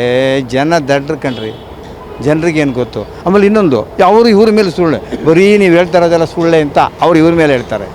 ಇವ್ರು ಎಷ್ಟು ಆಪಾದನೆ ಮಾಡೋದು ಪ್ರಯೋಜನ ಇಲ್ಲ. ಆದರೆ ಇವ್ರ ಕೆಲಸ ಏನಂದರೆ, ಯಾವುದೇ ಒಂದು ಬೆಲೆಗಳನ್ನು ಜಾಸ್ತಿ ಮಾಡಿದಾಗ ಬೀದಿಗಿಳಿಬೇಕು, ಮನೇಲಿ ಕೂತ್ಕೊಳ್ಳೋದಲ್ಲ. ಇವ್ರ ಕೆಲಸ. ಅವ್ರ ಕೆಲಸ ಏನಂದರೆ, ಈಗ ಅವರು ಗ್ಯಾರಂಟಿ ಕೊಟ್ಟಿದ್ದಾರಲ್ಲ, ಆ ದುಡ್ಡನ್ನ ಕ್ರೋಢೀಕರಿಸ್ಬೇಕಲ್ವ, ಅವ್ರ ಜವಾಬ್ದಾರಿ ಅದು ಮಾಡ್ತಾರೆ. ನಾವು ಕಣ್ಮುಚ್ಚಿ ಕೂತ್ಕೊಂಡಿದ್ದೀವಿ. BTS ಸಂಘ ಅಂತ ಮಾಡ್ಕೊಳ್ಳೋಕ್ಕಾಗುತ್ತಾ? ಪ್ರಯಾಣಿಕರ ಸಂಘ ಅಂತ ಮಾಡ್ಕೊಳ್ಳೋಕ್ಕಾಗುತ್ತಾ? ಪ್ರಯಾಣಿಕರ ಸಂಘ ಮಾಡ್ತೀನಪ್ಪ, ನಾನು ಮಾಡ್ತೀನಿ. ನಾನೇನೋ ಒಬ್ಬ ಬಂದು ನಿಮ್ಮನ್ನೆಲ್ಲ ಫೋನ್ ಮಾಡ್ತೀನಿ, ನೀವೆಲ್ಲ ಬರ್ತೀರಾ? ಎಲ್ಲಿ ಬರ್ತೀರಾ ನೀವು?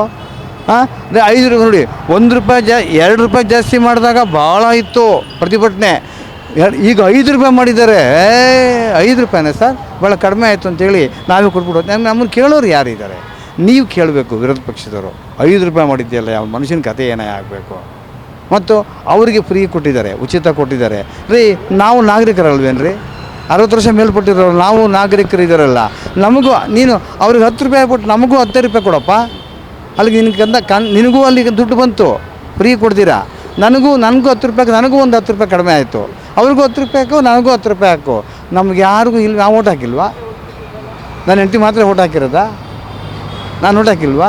ಇದು ಯಾರು ಕೇಳೋರು? ಇದನ್ನು ಗ್ಯಾರಂಟಿ ಕೊಟ್ಟಿದ್ದೀವಿ. ಈಗ ಹಿರಿಯ ನಾಗರಿಕರದ್ದು ಇದೇ ಇಲ್ಲ. ಗ್ಯಾರಂಟಿ ಕೊಟ್ಟಿದ್ದೀವಿ. ಈ ಥರ ಆಗಿದೆ. ತುಂಬ ಅವ್ಯವಸ್ಥೆ ಆಗಿದೆ. ಅಭಿಪ್ರಾಯ ನಿಜವಾಗಿ ಮುಟ್ಟಲ್ಲ ಸರ್, ಖಂಡಿತ. ಇದು ಪಾಪ ನಿಮ್ಮ ಜವಾಬ್ದಾರಿ, ನೀವು ಹೇಳ್ತಿದ್ದೀರಿ. ಹೈಕಮಾಂಡು ಇದ್ರಿಗೆ ಮಧ್ಯಸ್ಥಿಕೆಯಲ್ಲಿ ಫೇಲ್ಯೂರ್ ಆಯ್ತಾ ಅಂತ ಅವರು ಇಂಥ ಒಂದು ಸಂದರ್ಭದಲ್ಲಿ ಈ ಜವಾಬ್ದಾರಿನ ತಗೊಳ್ಳೋಕೆ ಹೋಗಲ್ಲ. ಇದು ಭಾಳ ಕ್ಲಿಷ್ಟಕರ ಸಮಸ್ಯೆ ಇದೆ.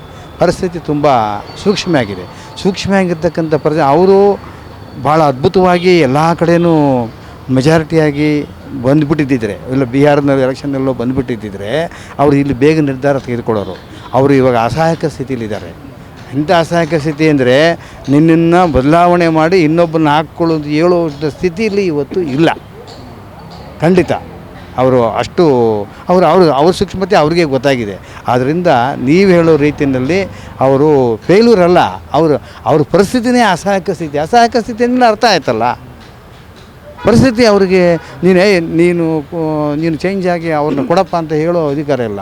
ಅವ್ರಿಗೆ ಕೊಟ್ಟರೆ ಇವ್ರಿಗೆ ತೊಂದರೆ, ಅವರು ಭಾಳ ಸೂಕ್ಷ್ಮವಾಗಿ ಯೋಚನೆ ಮಾಡಿದ್ದಾರೆ ಆದ್ದರಿಂದ ಅವರು ಅಸಹಾಯಕ ಸ್ಥಿತಿಲಿದ್ದಾರೆ.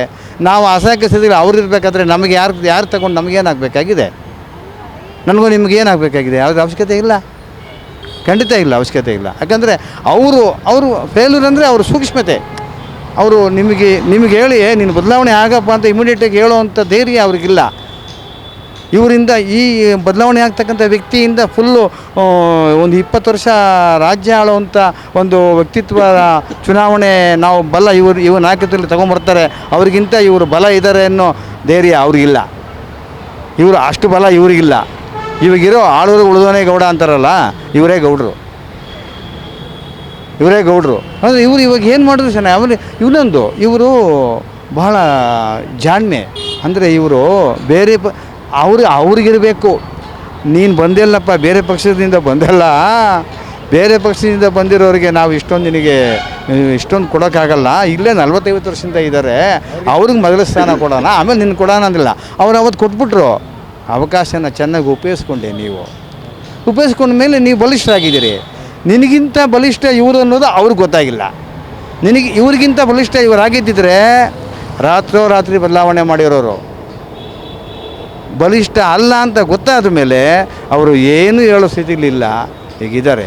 ಇವರು ಎಲ್ಲರೂ ನಮ್ಮ ಕಡೆನೇ. ಹೌದು, ಆ ಮನುಷ್ಯ ಆ ಥರ ಒಂದು ಇದು.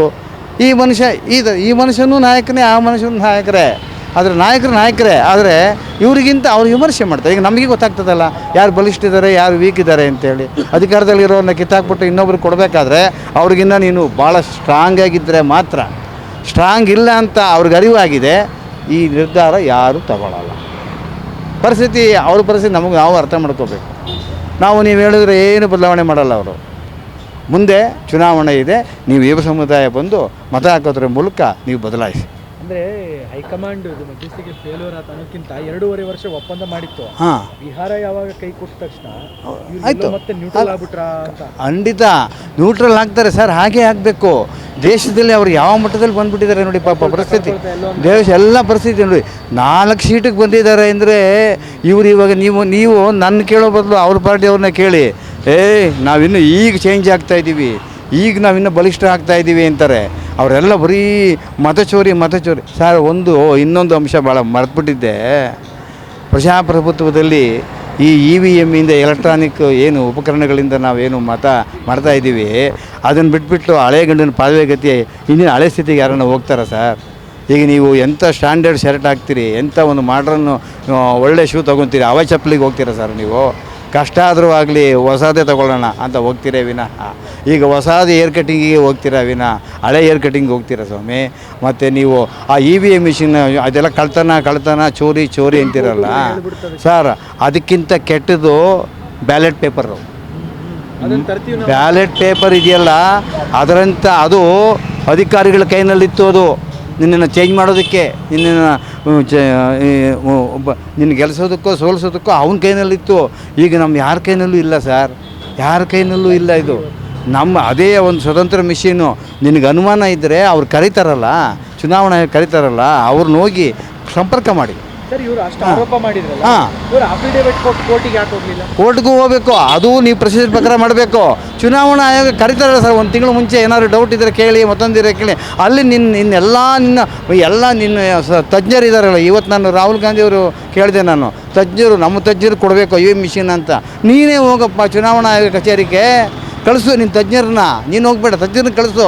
ಅದೇನೇನಿದೆ ಎಲ್ಲ ಪರಿಣಿತರು ಇದ್ದಾರಲ್ಲಪ್ಪ, ಪರಿಣಿತರನ್ನ ತಪ್ಪುಗಳನ್ನ ಹುಡುಕಿ ಈ ಸರಿಪಡಿಸಿ ಇದು ಅಂತ ಕೇಳಿ, ಈ ವ್ಯವಸ್ಥೆ ಮಾಡಿ ಸರಿಪಡಿಸು ಅಂತ ಕೇಳಿ. ಬಿಟ್ಬಿಟ್ಟು EVM ಮಿಷಿನ್ ಚೋರಿ ಅಂದರೆ ಆಯ್ತಪ್ಪ, ಸೋತಾಗ ಚೋರಿ. ನೀವೇ 136 ಗೆದ್ರಲ್ಲ, ಇಲ್ಲಿ ಚೋರಿ. 136 ಬ್ಯಾಲೆಟ್ ಪೇಪರಲ್ಲ, EVM ಮಿಷಿನ್ ಗೆದ್ದಿದ್ದು. ನೀವು ಒಂದು ವೇಳೆ ಗೆಲ್ದಿರ ಅವ್ರು ಗೆದ್ದುಬಿಟ್ಟಿದ್ದರೆ ಅವಾಗ ಚೋರಿ. ಈಗ ಚೋರಿ ಅಲ್ವಾ? ಈಗ ಹಂಗಾರೆ ಚೋರಿ ಅಲ್ಲ ಇವಾಗ. ಯಾಕಂದರೆ ಅವ್ರು ಯಾರು ಹೇಳ್ತಾ ಇಲ್ವಲ್ಲ, ಆಪೋಸಿಟ್ ಪಾರ್ಟಿಯವ್ರು ಹೇಳ್ತಾ ಇಲ್ಲ, ನೀವು ಹೇಳ್ತಾ ಇದ್ದೀರಾ ಈ ಚೋರಿ ಅಲ್ಲ. ಇದು ಭಾಳ ಪರ್ಫೆಕ್ಟಾಗಿ ನನಗೆ ಎಲ್ಲ ಕಡೆ ಇದ್ದೇ ಇರ್ತದೆ ಸರ್, ಎಲ್ಲಿಲ್ಲ ಸರ್. ಆಮೇಲೆ ನಾವು ಜನರಿದ್ದೀವಲ್ಲ, ಅವನು 1000 ರೂಪಾಯಿ ಕೊಟ್ಟರೆ, 2000 ರೂಪಾಯಿ ಕೊಟ್ಟರೆ, ಈ ಥರ ವ್ಯವಸ್ಥೆ ಇದೆಯಲ್ಲ, ಎಲ್ಲಿವರೆಗೂ ನಾವು ಆ ಓಟಿಗೋಸ್ಕರ ದುಡ್ಡು ಮುಟ್ಟೋದಿಲ್ವೋ ಅಲ್ಲಿವರೆಗೂ ಈ ಪರಿಸ್ಥಿತಿ ನೀನು ಚೇಂಜ್ ಮಾಡೋಕ್ಕಾಗಲ್ಲ. ಅದಕ್ಕೆ ನಾನು ನಿಮ್ಗೆ ಹೇಳ್ತಾ ಇರೋದು, ಸುಶಿಕ್ಷಿತರು ಏನಿದ್ದೀರಿ, ಏನು ನೀವಿದ್ದೀರಿ, ನೀವು ಬಂದು ಮತ ಹಾಕೋದ್ರ ಮೂಲಕ ಈ ಪ್ರಜಾಪ್ರಭುತ್ವವನ್ನು ಗಟ್ಟಿಗೊಳಿಸ್ಬೋದು. ನೀವು ಮನೆ ಒಳಗಿದ್ದು ನಾವು ಮುದುಕರನ್ನ, ನಾವು ಹಿರಿಯ ನಾಗರಿಕರು, ಆ ಯಂಗ್ಸರನ್ನ, ಲೇಡೀಸ್, ಹೆಣ್ಮಕ್ಳನ್ನ ಕರ್ಕೊಂಡೋಗಿ ಬಿಟ್ಟರೆ ಅವ್ರು ಏನು ಮಾಡ್ತಾರೆ? ಹಳ್ಳಿಗಾಡಲ್ಲ ಇದೇ ಪರಿಸ್ಥಿತಿ ಆಗಿದೆ.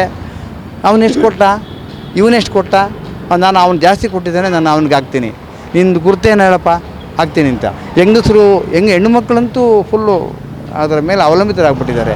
ನೀವು ಬದಲಾವಣೆ ಮಾಡಿ, ನೀವು ಯುವ ಸಮುದಾಯ ಚೇಂಜ್ ಮಾಡಬೇಕು ಸರ್. ಇದು ಫೇಲ್ಯೂರ್. ಇದು ನಾವೇನು ಹೇಳಿದ್ರಿ ನೀವೇ ನಿಮ್ಮ ವೈಯಕ್ತಿಕವಾದ ಕ್ವಶನ್ ಏನು ಹೇಳಿದ್ರಿ ಅದು ಖಂಡಿತವಾಗಿಯೂ ಹೈಕಮಾಂಡ್ ಅವ್ರು ಹೇಳಿದ್ದಾರೆ ಅಂತ ಯಾರು ನಾನು ನೋಡಿಲ್ಲ, ನೀನು ನೋಡಿಲ್ಲ. ಅವ್ರ ಮಾತು ಇವ್ರ ಮಾತು. ಈಗ ಈ ಮನುಷ್ಯ ನೋಡ್ತಾನೆ ಸ್ಮೈಲ್ ಕೊಡ್ತಾರೆ, ಆ ಮನುಷ್ಯ ನೋಡ್ತಾನೆ ಈಗ ನೀವು ಇಬ್ಬರೇ ಮಾತಾಡ್ಕೊಂಡು ಬಗೆಹರಿಸ್ಕೊಂಬಿಡಿ ಅಂತ ಹೇಳ್ತೀರಿ. ಅದಕ್ಕೆ ಅವರಿಬ್ಬರು ಪಕ್ಕದಲ್ಲಿ ಕೂತ್ಕೊಂಡವ್ರೆ. ಅವರು ಭಾಳ ಹುಷಾರಿ. ಅದಕ್ಕೆ ಅವ್ರಿಗೆ ಏನಾಯ್ತು ಗೊತ್ತಾ, ನಾನು ಕರ್ನಾಟಕನೂ ಕಳ್ಕೊತೀವಿ. ನಾನು ಹೆಂಗೆ ಇವನು ಕೆಳಗೆ ತಳ್ಳಿ ಇವನ ಮೇಲಕ್ಕೆ ಅದು ಸ್ಟ್ರಾಂಗ್ ಇದ್ದಿದ್ರೆ ಮಾತ್ರ ತಳ್ಳಿಬಿಟ್ಟಿರೋರು. ಈ ಮನುಷ್ಯನ ಯಾವತ್ತೂ ತಳ್ಳಿಬಿಟ್ಟು ವೀರೇಂದ್ರ ಪಾಟೀಲು ಸ್ಟ್ರೋಕ್ ಆಯಿತು ಅಂತ ಗೊತ್ತಾದ ತಕ್ಷಣವೇ ಇದು ಇನ್ನು ಚೇಂಜ್ ಆಗಲ್ಲ ಅಂತ ಹೇಳ್ಬಿಟ್ಟು ಕವರಲ್ಲಿ ಕೊಟ್ಬಿಟ್ಟು ಇಮಿಡಿಯೇಟಾಗಿ ರಾಜೀವ್ ಗಾಂಧಿ ಹೇಳ್ಬಿಟ್ಟು ಹೊರಟೋದ್ರು. ಕವರಲ್ಲಿ ಅವನೇ ಮಾಡಿಬಿಟ್ಟು. ಇಲ್ಲಿ ಹಾಗೆ ಇಲ್ಲ, ಈ ಮನುಷ್ಯ ಸ್ಟ್ರಾಂಗ್ ಇದ್ದಾನೆ. ತೆಗೆದು ಬಿಟ್ಟರೆ ಈ ಪಾರ್ಟಿ ಖಂಡಿತ ಹೋಗುತ್ತೆ. ನಾವು ಪಾರ್ಟಿನ ಡೆಮಾಲಿಷ್ ಮಾಡೋದು ಬೇಡ, ಅವ್ರಿಗೆ ಅವರೇ ಅರ್ಥ ಮಾಡ್ಕೊಳ್ಳಿ ಅಂತ. ಇದು ಇಲ್ಲ ಅನ್ಕೋತೀನಿ. 2.5 ವರ್ಷ ಒಪ್ಪಂದ ಆಗಿತ್ತು ಊರು ಬಿಟ್ಟು ಕೊಡ್ಬೇಕಂತ, ಅದನ್ನು ಆರ್ಬಿಟ್ರೇಷನ್ ಮಾಡೋದ್ರಲ್ಲಿ ಏನಾದರೂ ಲೋಪ ಆಯಿತಾ, ಫೇಲ್ಯೂರ್ ಆಯಿತಾ? ಇಲ್ಲ, ಫೇಲ್ಯೂರ್ ಆಗಿಲ್ಲ ಅನ್ಕೋತೀನಿ. ಬಿಟ್ಟು ಕೊಡ್ಬೋದಾಗಿತ್ತು. ಅದು ನಮಗೆ ಕೈನಲ್ಲಿ ಇರಲ್ವಲ್ಲ, ಅದು ಅವ್ರ ಕೈನಲ್ಲಿ ಇರುತ್ತೆ. ಆ್ಯಸ್ ಎ ಪಬ್ಲಿಕ್ ಎಲ್ಲ ಸೆಲೆಕ್ಟ್ ಮಾಡಿರೋದು ಒಂದು ಗೌರ್ಮೆಂಟ್ ಫಾರ್ಮ್ ಮಾಡಿ ಕೊಟ್ಟಿದ್ದಾರೆ, ಅದನ್ನು ಫಾಲೋ ಮಾಡಬೇಕದು. It all depends upon the high command. They have to take the responsibility. ಅವ್ರು ತೊಗೋಬೇಕದು. ಪದೇ ಅದು ಮಾಡ್ತಾಯಿದ್ರೆ ಚೆನ್ನಾಗಿರಲ್ಲ ಅನ್ಸುತ್ತೆ. ಅದು ಹೈಕಮಾಂಡ್ನವರೇ ಹೇಳ್ತಾರೆ ಇದಾದ್ಮೇಲೆ 2.5 ವರ್ಷ ಒಪ್ಪಂದು 2.5 ವರ್ಷ ಒಪ್ಪಂದ ಅದು ಅವರೇ ತೊಗೋಬೇಕದು ಡಿಸಿಷನ್. ನಾವು ಮಾಡೋಕ್ಕಾಗಲ್ಲ ಪಬ್ಲಿಕಲ್ಲ, ಅದು ಗೊತ್ತಿರಲ್ವಲ್ಲ. ಅವರು ಹೈಕಮಾಂಡ್ ಮಾಡಿತ್ತು ಅಂದರೆ ಅದು ಅವರು ನೋಡ್ಕೊಂಡು ಮಾಡ್ಕೋಬೇಕಷ್ಟೇ. ಅಲ್ಲ, ಬಿಹಾರ ಸೋಲು ಏನಾದರೂ ಭಯ ಆಯಿತಾ ಕರ್ನಾಟಕದಲ್ಲಿ? ಮತ್ತೇನಾದರೂ ಕಾಂಗ್ರೆಸ್ ಯಾವ ಸ್ಟೇಟಲ್ಲೂ ಇಲ್ವಲ್ಲ, ಇರೋದೇ 2-3 ಸ್ಟೇಟಲ್ಲಿ. ಅದೊಂದು ಸ್ವಲ್ಪ ಇದು ಮಾಡ್ಕೊಂಡು ಏನೋ ಮಾಡ್ತಾಯಿದ್ದಾರೆ ಅಂತ ಸ್ಟ್ರಾಟಜಿ ವರ್ಕೌಟ್ ಮಾಡ್ತಾಯಿದ್ದಾರೆ ಅನ್ಕೋತೀನಿ ಅಷ್ಟೇ. ಬೇರೆ ಇನ್ನೇನೂ ಇಲ್ಲ. ಆಸ್ ಸಿಂಪಲ್ ಆಸ್ ದಟ್ ಅಷ್ಟೇ.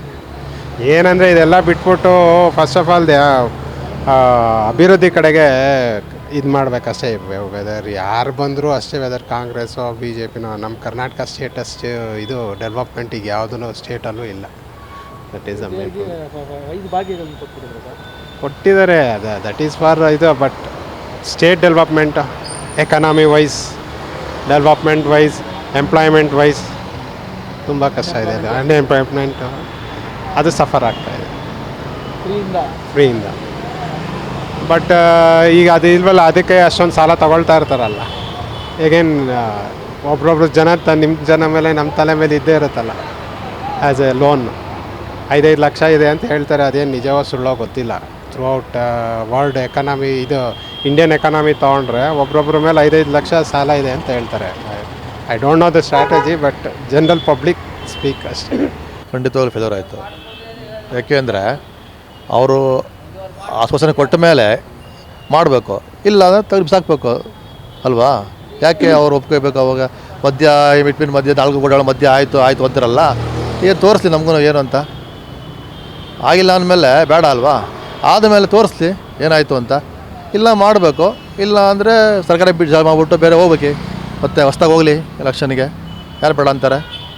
ನಾವು ಸೆಲೆಕ್ಟ್ ಮಾಡ್ತೀವಿ, ಯಾರು ಬೇಕೋ ಅವ್ರು ಸೆಲೆಕ್ಟ್ ಮಾಡ್ತೀವಿ, ಅತ್ತಾನೆ ಇಂಪಾರ್ಟೆಂಟು. ಅದನ್ನು ಬಿಟ್ಬಿಟ್ಟು ಇವರೇನೋ ಜಗಳ ಕೂತವ್ರೆ, ನಮಗಿಲ್ಲಿ ಸಾಯ್ತಾ ಇದ್ದೀವಿ. ರಸ್ತೆ ಇಲ್ಲ, ರೋಡ್ ಇಲ್ಲ, ಕಾಂಕ್ರೀಟ್ ಇಲ್ಲ, ಬೆನ್ನೋವು, ತಲೆನೋವು, ಕತ್ತು ನೋವು, ಮೈ ನೋವು ಬರ್ತೈತೆ ಜನಗಳಿಗೆ. ಯಾರು ಏನು ಮಾಡ್ತಾರೆ? ಅದು ಸರ್ಕಾರ ದುಡ್ಡು ತಿನ್ನೋಕ್ಕೆ ಅಷ್ಟಾರಿಗೆ ಇರೋದೇ ಹೊರತು ಬೇರೆ ಏನು ಕನಲಾಯಕ ಸರ್ಕಾರ ಇದು, ಆಯಿತಾ? ಯಾರು CM ಆಗಲಿ, ಕೆಲಸ ಮಾಡೋ ದುಡ್ಡಿಲ್ಲ ಅಂತಾರೆ. ದುಡ್ಡಿಲ್ಲ ಆದಮೇಲೆ ಏನು ಪ್ರಯೋಜನ? ಕೊಟ್ಟಲ್ವಾ? ಟ್ಯಾಕ್ಸ್ ಕಟ್ತಲ್ವ ನಾವು? ಟ್ಯಾಕ್ಸ್ ಕಟ್ತಾ ಇದ್ದರೆ ಹೌದಪ್ಪ, ನಾವು ಟ್ಯಾಕ್ಸ್ ಕಟ್ತೀವಿ.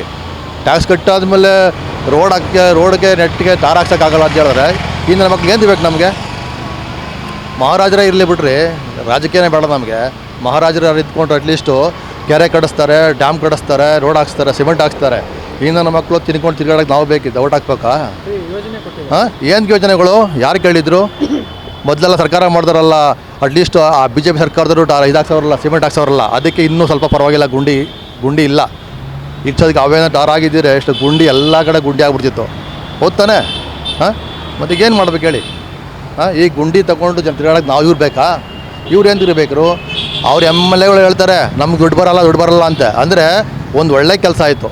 ಏನಂದರೆ ಅಲ್ಲೆಲ್ಲ ಏನಾಯಿತು ಅಂತ ಹೇಳಿದ್ರೆ MLAಗಳಿಗೆ ದುಡ್ಡು ಬರ್ತಾಯಿಲ್ಲ, ಅದೊಂದು ಖುಷಿ ನಮಗೆ. ಇಲ್ಲಾಂದ್ರೆ ತಿಂದು ತೇಗ್ಬಿಡ್ತಿದ್ರು. ಯಾಕೆಂದರೆ ಕೊಡೋಕ್ಕೆ ಯೋಗ್ಯತೆ ಮಿನಿಸ್ಟ್ರ್ ಅವ್ರಿಗಿಲ್ಲ, ಮಿನಿಸ್ಟ್ರ್ ಇಲ್ವಲ್ಲ ಕೊಡೋಕ್ಕೆ. ಅದಕ್ಕೆ ಏನು ಮಾಡ್ತಾರೆ ಹೇಳಿ, ದುಡ್ಡಿಲ್ಲ ಅನ್ನೋದು ನಮ್ಮ ಖುಷಿ. MLA ದುಡ್ಡು ತಿಂತಾ ಇಲ್ಲ ಯಾರೂ. ಮೊದಲೆಲ್ಲ ಕೋಟಿಗಟ್ಟಲೆ ಲೂಟಿ ಮಾಡೋರು, ಆಯಿತಾ. 4 ಕೋಟಿ ಖರ್ಚು ಮಾಡಿದ್ರೆ 8 ಕೋಟಿ ತೆಗೀತಿದ್ರು. ಇವಾಗ ತೆಗಿಯೋಕ್ಕಿಲ್ಲ, ದುಡ್ಡು ಬರ್ತಾ ಇಲ್ಲ ತಾನೆ, ಎಲ್ಲಿ ತೆಗಿತಾರೆ ದುಡ್ಡನ್ನ? ಅದಕ್ಕೊಂದು ಸಂತೋಷ ಏನಪ್ಪ ಅಂದ್ರೆ ಅವರೊಂದು ಕಡೆ ಸಂತೋಷ, ಯಾರೂ MLA ದುಡ್ಡು ತಿಂತಾ ಇಲ್ಲ. ಅದನ್ನು ಬಿಟ್ಟರೆ ಬೇರೆ ಹೇಳ್ರಿ ಏನು ಡೆವಲಪ್ಮೆಂಟು ಯಾರು ಕೊಡ್ತಾರೆ? ಯಾರಿಗೋ 2,000 ಹೋದರೆ ಮಿಕ್ತಾರೆಲ್ಲ ಏನು ಮಾಡಬೇಕು? 2,000 ರೂಪಾಯಿ ಏನಾಗುತ್ತೆ ರೀ? ಹಂಗಾರೆ ಇವ್ರು ಕೂಡ 2,000 ರೂಪಾಯಿಲೇ ಮೊದಲು ಜೀವನ ಮಾಡ್ತಿದ್ದಾರೆ, ಜನ ಜೀವನ ಮಾಡ್ತಿದ್ದೀರಾ? ಇಷ್ಟು ವರ್ಷ ಅವ್ರು ಊಟ ಮಾಡಲಿಲ್ವಾ, ಬಟ್ಟೆ ಹಾಕ್ಲಿಲ್ವಾ ಯಾರೂ? ಇವರು 2,000 ಕೊಟ್ಟದ್ದೇ ನೋಡ್ಕೊಂಡು ಜೀವನ ಮಾಡ್ತಿದ್ರಾ? ಇಲ್ಲ ತಾನೆ. ಅವತ್ತು ಅದೇನೆ, ಇವತ್ತು ಅದೇನೆ, ಇನ್ನು ಮುಂದೆ ಅದೇನೆ. ಏನು ಬೇಕು? ಯಾರು ಕೇಳಿದ್ರು ರೀ? ಕಟ್ಟೋ ಟ್ಯಾಕ್ಸಲ್ಲಿ ನೆಟ್ಟಿಗೆ ನೀರು ಕೊಡಲಿ, ರಸ್ತೆ ಕೊಡಲಿ, ಅವ್ರು ಬದುಕೋದು ಗೊತ್ತಿದೆ. ಅವ್ರು ಏನೆಲ್ಲ ಸಂಪಾದನೆ ಮಾಡೋದು ನಾವೇ ಮಾಡಬೇಕೆ ಹೊರತು ಸಾಯೋವರೆಗೂ ಇವ್ರು ಕೊಡೋದು ಯಾರು ನಂಬಕ್ಕಾಗಲ್ಲ. ಈಗ ಸರ್ಕಾರ ಹೋಯ್ತು, ಬೇರೆ ಬರ್ತಾರೆ ಕೊಡೋಲ್ಲ ಅಂತಾರೆ, ಅವಾಗ ಏನು ಮಾಡಿದ್ರು ಎಲ್ಲ ಸುತ್ತಾಗ್ಬಿಡ್ತಾರ ಒಟ್ಟಿಗೆ ಲೈನಾಗೆ? ಇಲ್ಲ, ಮುಗೀತು ನಮ್ಮದು ಕರೆ ಜೀವನ ಮುಗೀತಾರ? ಏನಿಲ್ಲ ತಾನೆ ಮತ್ತೆ, ಅಲ್ವಾ ಸರ್? ಮತ್ತು ಇನ್ನೇನು ಹೇಳಿ, ನಾವು ಇನ್ನೇನು ಹೇಳ್ಬೇಕು ಹೇಳಿ? ಎಲ್ಲೋ ಒಂದು ಕಡೆ ಬಿಹಾರ ಸೋಲಿನ ಎಫೆಕ್ಟೇ ಹಾಂ, ಇದೇ ಒಂಥರ ಭಯ ಉಳ್ಕೊಂಡಿದೆ, ಅಸ್ತಿತ್ವ ಕಳ್ಕೊಂಡ್ಬಿಡ್ತೀವಿ ಅಂತ. ಖಂಡಿತವಾಗ್ಲೂ ಇರ್ಬೋದು. ಯಾಕೆಂದರೆ ಅವ್ರಿಗೆ ಇಲ್ಲಿ ಬಿಟ್ಟರೆ ಖಜಾನೆ ಇನ್ನೆಲ್ಲೂ ಇಲ್ಲ ಅವ್ರಿಗೆ. ಇದೊಂದು ಖಜಾನೆ ಎಲ್ಲೂ ಇಲ್ಲ.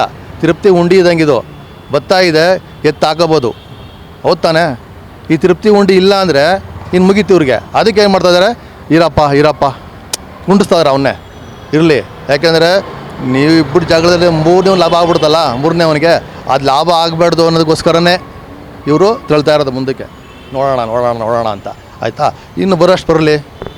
ಇವತ್ತೇ ಹೊಂಟೋಗೋದ್ಕಿಂತ ಇನ್ನೂ 2 ವರ್ಷ 3 ವರ್ಷ ಇದೆಯಲ್ವಾ, ಇನ್ನೂ ಕೆರ್ಕೊಂಡು ತಿಂತಾರಣ್ಣ, ಹೌದು ತಾನೆ? ಯಾರಾದ್ರು ನೀವು ಬಿಡ್ತೀರಾ? ಬಿಡಲ್ಲ ತಾನೆ. ನಾನು ಬಿಡಲ್ಲ, ನೀವು ಬಿಡಲ್ಲ ಬರೋದಿದ್ರೆ. ಸೊ ಅದಕ್ಕೋಸ್ಕರನೇ ಇವತ್ತು ನಾಳೆ ಅಂದ್ಕೊಂಡು ಹೋಗ್ತಾ ಇದ್ದಾರೆ. ಅದಕ್ಕೆ ಜನಗಳಿಗೆ ಮೆಟ್ಟು ತಗೊಂಡು ಹೊಡಿಬೇಕು ಜನಗಳು. ಏನಂದರೆ ಯಾರು ಬರಲ್ಲ ರೀ. ಮೊದಲು ನಾನು ಕಂಡಿದ್ದೆ, ನಾನು ಚಿಕ್ಕ ಹುಡುಗ ಇರಬೇಕಾದ್ರೆ ಮೆಜೆಸ್ಟಿಕ್ ಗಲಾಟೆ ಅಂತ ಹೇಳಿದ್ರೆ ಪುಡಿ ಮಾಡಿ ಹಾಕ್ತಿದ್ರು ಮೆಜೆಸ್ಟಿಕ್ BFTC ಬಸ್ಗಳನ್ನ. ಇವತ್ತು ಇಲ್ಲಿ ಸ್ಟ್ರೈಕ್ ಆಯ್ತು, ತಿರ್ಗಿಡಲ್ಲ ಯಾರು, ಎಲ್ಲ ಬಿಸಿ, ಅವ್ರದ್ದೇ ಆದ ಜೀವನ, ಹೌದು ತಾನೆ? ಯಾರು ಕೇಳ್ತಾರಾ? 50 ರೂಪಾಯಿ ಜಾಸ್ತಿ ಆಗಲಿ ಕೇಳೋರಿಲ್ಲ, 100 ರೂಪಾಯಿ ಜಾಸ್ತಿ ಆಗಲಿ ಕೇಳೋರಿಲ್ಲ, ಆಯಿತಾ. ಅದೇ ಆಗಲಿ ವಿರೋಧ ಪಕ್ಷದವ್ರು ಅಲ್ಕಟ್ಟು ನಮ್ಮ ಮಕ್ಕಳು ಅವರೇ ಸರಿ ಇಲ್ಲ. ವಿರೋಧ ಪಕ್ಷ ಅಂದ್ರೆ ಹೆಂಗಿರ್ಬೇಕು ಗೊತ್ತಾ? ನಡ್ಗಬೇಕು ರೂಲಿಂಗ್ ಪಾರ್ಟಿ, ಏನಪ್ಪ ಏನಾಗುತ್ತೋ ಅಂತ ಅಡ್ಜಸ್ಟ್ಮೆಂಟ್ ಆಗೋದಕ್ಕೆ ಇಷ್ಟು ನಡುತ್ತೆ. ಭಯ ಇಲ್ಲ ರೂಲಿಂಗ್ ಪಾರ್ಟಿಯವ್ರಿಗೂ, ಭಯ ಇಲ್ಲ ಇವ್ರಿಗೆ. ಭಯ ಇಲ್ಲ ಅಂತ ಹೇಳಿದ್ರೆ ಅವ್ರು ಮಾಡಿರ್ತಾನೆ ನನ್ನ ಮಕ್ಕಳು, ಇವ್ರು ನೆಟ್ ಮಾಡೋದಕ್ಕೆ. ಅದಕ್ಕೆ ರೂಲಿಂಗ್ ಪಾರ್ಟಿ ಅಡ್ಜಸ್ಟ್ಮೆಂಟು ಇರೋದಕ್ಕೇ ತಾನೆ, ಭಯ ಇಲ್ಲ. ಮತ್ತೆ ಹೌದು, ಖಂಡಿತವಾಗ್ಲೂ ಅನ್ಸುತ್ತೆ ರೀ. ಅದು ಕಾಮನ್ ಮನ್ಸರಿಗೂ ಅರ್ಥ ಆಗುತ್ತೆ. ನನ್ನ ಹಬ್ಬನಿಗೆ ಅಲ್ಲ, ಅಡ್ಜಸ್ಟ್ಮೆಂಟ್ ಇರೋದಕ್ಕೆ ಭಯನೇ ಇಲ್ಲ ಅಂದರೆ ಅರ್ಥ ಮಾಡ್ಕೊಳ್ಳಿ. ಅವನು ಬಿಡ್ರೆ ಏನೋ ಅಂತಾನೆ, ಇವನು ಬಿಡ್ರೆ ಇವನು ಅಂತಾನೆ ಅನ್ನೋದ್ರೆ ವಿರೋಧ ಪಕ್ಷ ಎಂದಿರ್ಬೇಕಂಗಾದ್ರೆ ಬೇಡ ತಾನೆ. ವಿರೋಧ ಪಕ್ಷ ಅಂದರೆ ಅಟ್ಲೀಸ್ಟು ಹೌದು ಮಾತಾಡೋ ವಾಸಿಟಿ ನೋಡ್ರಿ. ಹೇಳ್ಬೇಕು ಅಂದರೆ ಯಾರೋ ಏನೋ ಕುಮಾರಸ್ವಾಮಿ ಒಬ್ಬನೇ ಪರವಾಗಿಲ್ಲ ಅನಿಸುತ್ತೆ. ಕುಮಾರಸ್ವಾಮಿ ಒಬ್ಬನೇ, ಯಾಕೆಂದರೆ ಅವನಿಗೆ ಸಂಪೂರ್ಣವಾಗಿ ಅಧಿಕಾರ ಸಿಗ್ತೇ ಇಲ್ಲ. ಸಿಕ್ಕಿದ್ರೆ ಏನು ಮಾಡ್ತಿದ್ದ ಬಿಡ್ತಿದ್ದ ಗೊತ್ತಿಲ್ಲ ನಮಗೆ. ಅಟ್ಲೀಸ್ಟು ಮಾತಾಡೋ ಕೆಪಾಸಿಟಿ ಅವನೊಬ್ಬನಿಗೆ ಇದೆ, ಇನ್ಯಾವ ನನ್ನ ಮಕ್ಳಿಗೂ ಇಲ್ಲ. ಹೌದೋ ಇಲ್ವೋ ಅಂತ ನೀವೇ ಹೇಳಿ. ನಾನೇನು ನನ್ನ ವೈಯಕ್ತಿಕವಾಗಿ ಹೇಳ್ತಾ ಇಲ್ಲ, ಎಲ್ಲರೂ ಯೋಚನೆ ಮಾಡಲಿ. ಸರ್ಕಾರ ಅವನು ಮಾಡಲಿ ಬಿಡಲಿ ಬೇರೆ ವಿಚಾರ.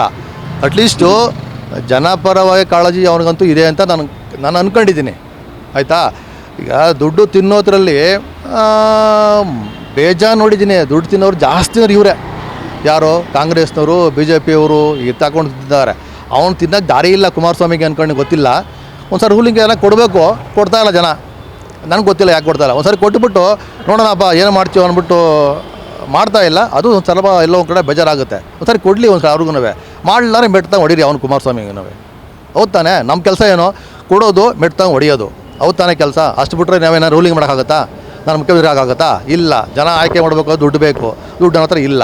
ದುಡ್ಡು ನನ್ನ ಹತ್ರ ಇಲ್ಲ ಅಂದರೆ ಜನ ಆಯ್ಕೆ ಮಾಡಲ್ಲ. ಯಾಕೆ ನಾವು ಹಂಗೆ ಇದ್ದೀವಿ. ಇವತ್ತೇನಪ್ಪ ಅಂದರೆ ದುಡ್ಡು ಇಟ್ಕೊಂಡವನಿಗೆ ಎಲೆಕ್ಷನ್ ನಿಂತ್ಕೊಳ್ಳೋಕೆ ಸಾಧ್ಯ ಇಲ್ಲ. ಅಂದರೆ ನಾನು ಇದ್ರೊಳಗೆ ಹೋದರೆ ನನ್ನ ದುಡ್ಡು ಕೊಟ್ಟು ಹಾಳು ಮಾಡೋದು ಜನ ಜಾಸ್ತಿ ಅವರೇ. ಅಲ್ಲೋ ಅಂತೀರ ಇಲ್ಲ ಅಂತೀರ? ಮತ್ತು ಏನು ಮಾಡ್ಬೇಕು ಹೇಳಿ ಸರ್ ನಾವು? ಇನ್ನೇನು ಮಾಡೋಕ್ಕಾಗುತ್ತೆ? ದುಡ್ಡು ಇಲ್ಲ, ಮಾಡೋಕ್ಕೆ ಕೆಪಾಸಿಟಿನೂ ಇಲ್ಲ. ಜನ ನಮ್ಮನ್ನ ಹೇಳಿದ್ರೆ ನಂಬಲ್ಲ. ಯಾಕೆಂದರೆ ಇವನು ಏನೋ ಹೇಳ್ತಾನೆ, ಕಥೆನ ಹೇಳ್ತಾರೆ. ನಾವು ಏನು ಮಾಡೋಕ್ಕಾಗತ್ತೆ ಹೇಳಿ? ಇದು ಬಿಟ್ರೆ ಅದಕ್ಕೆ ಬಿಟ್ಟು ಹಾಕ್ಬಿಡ್ಬೇಕು ಸುಮ್ಮನೆ. ನೋಡಿ ಇಷ್ಟಿದೆ ಅಷ್ಟೇ. ಫೈಲ್ಯೂರ್ ಆಗಿದೆ.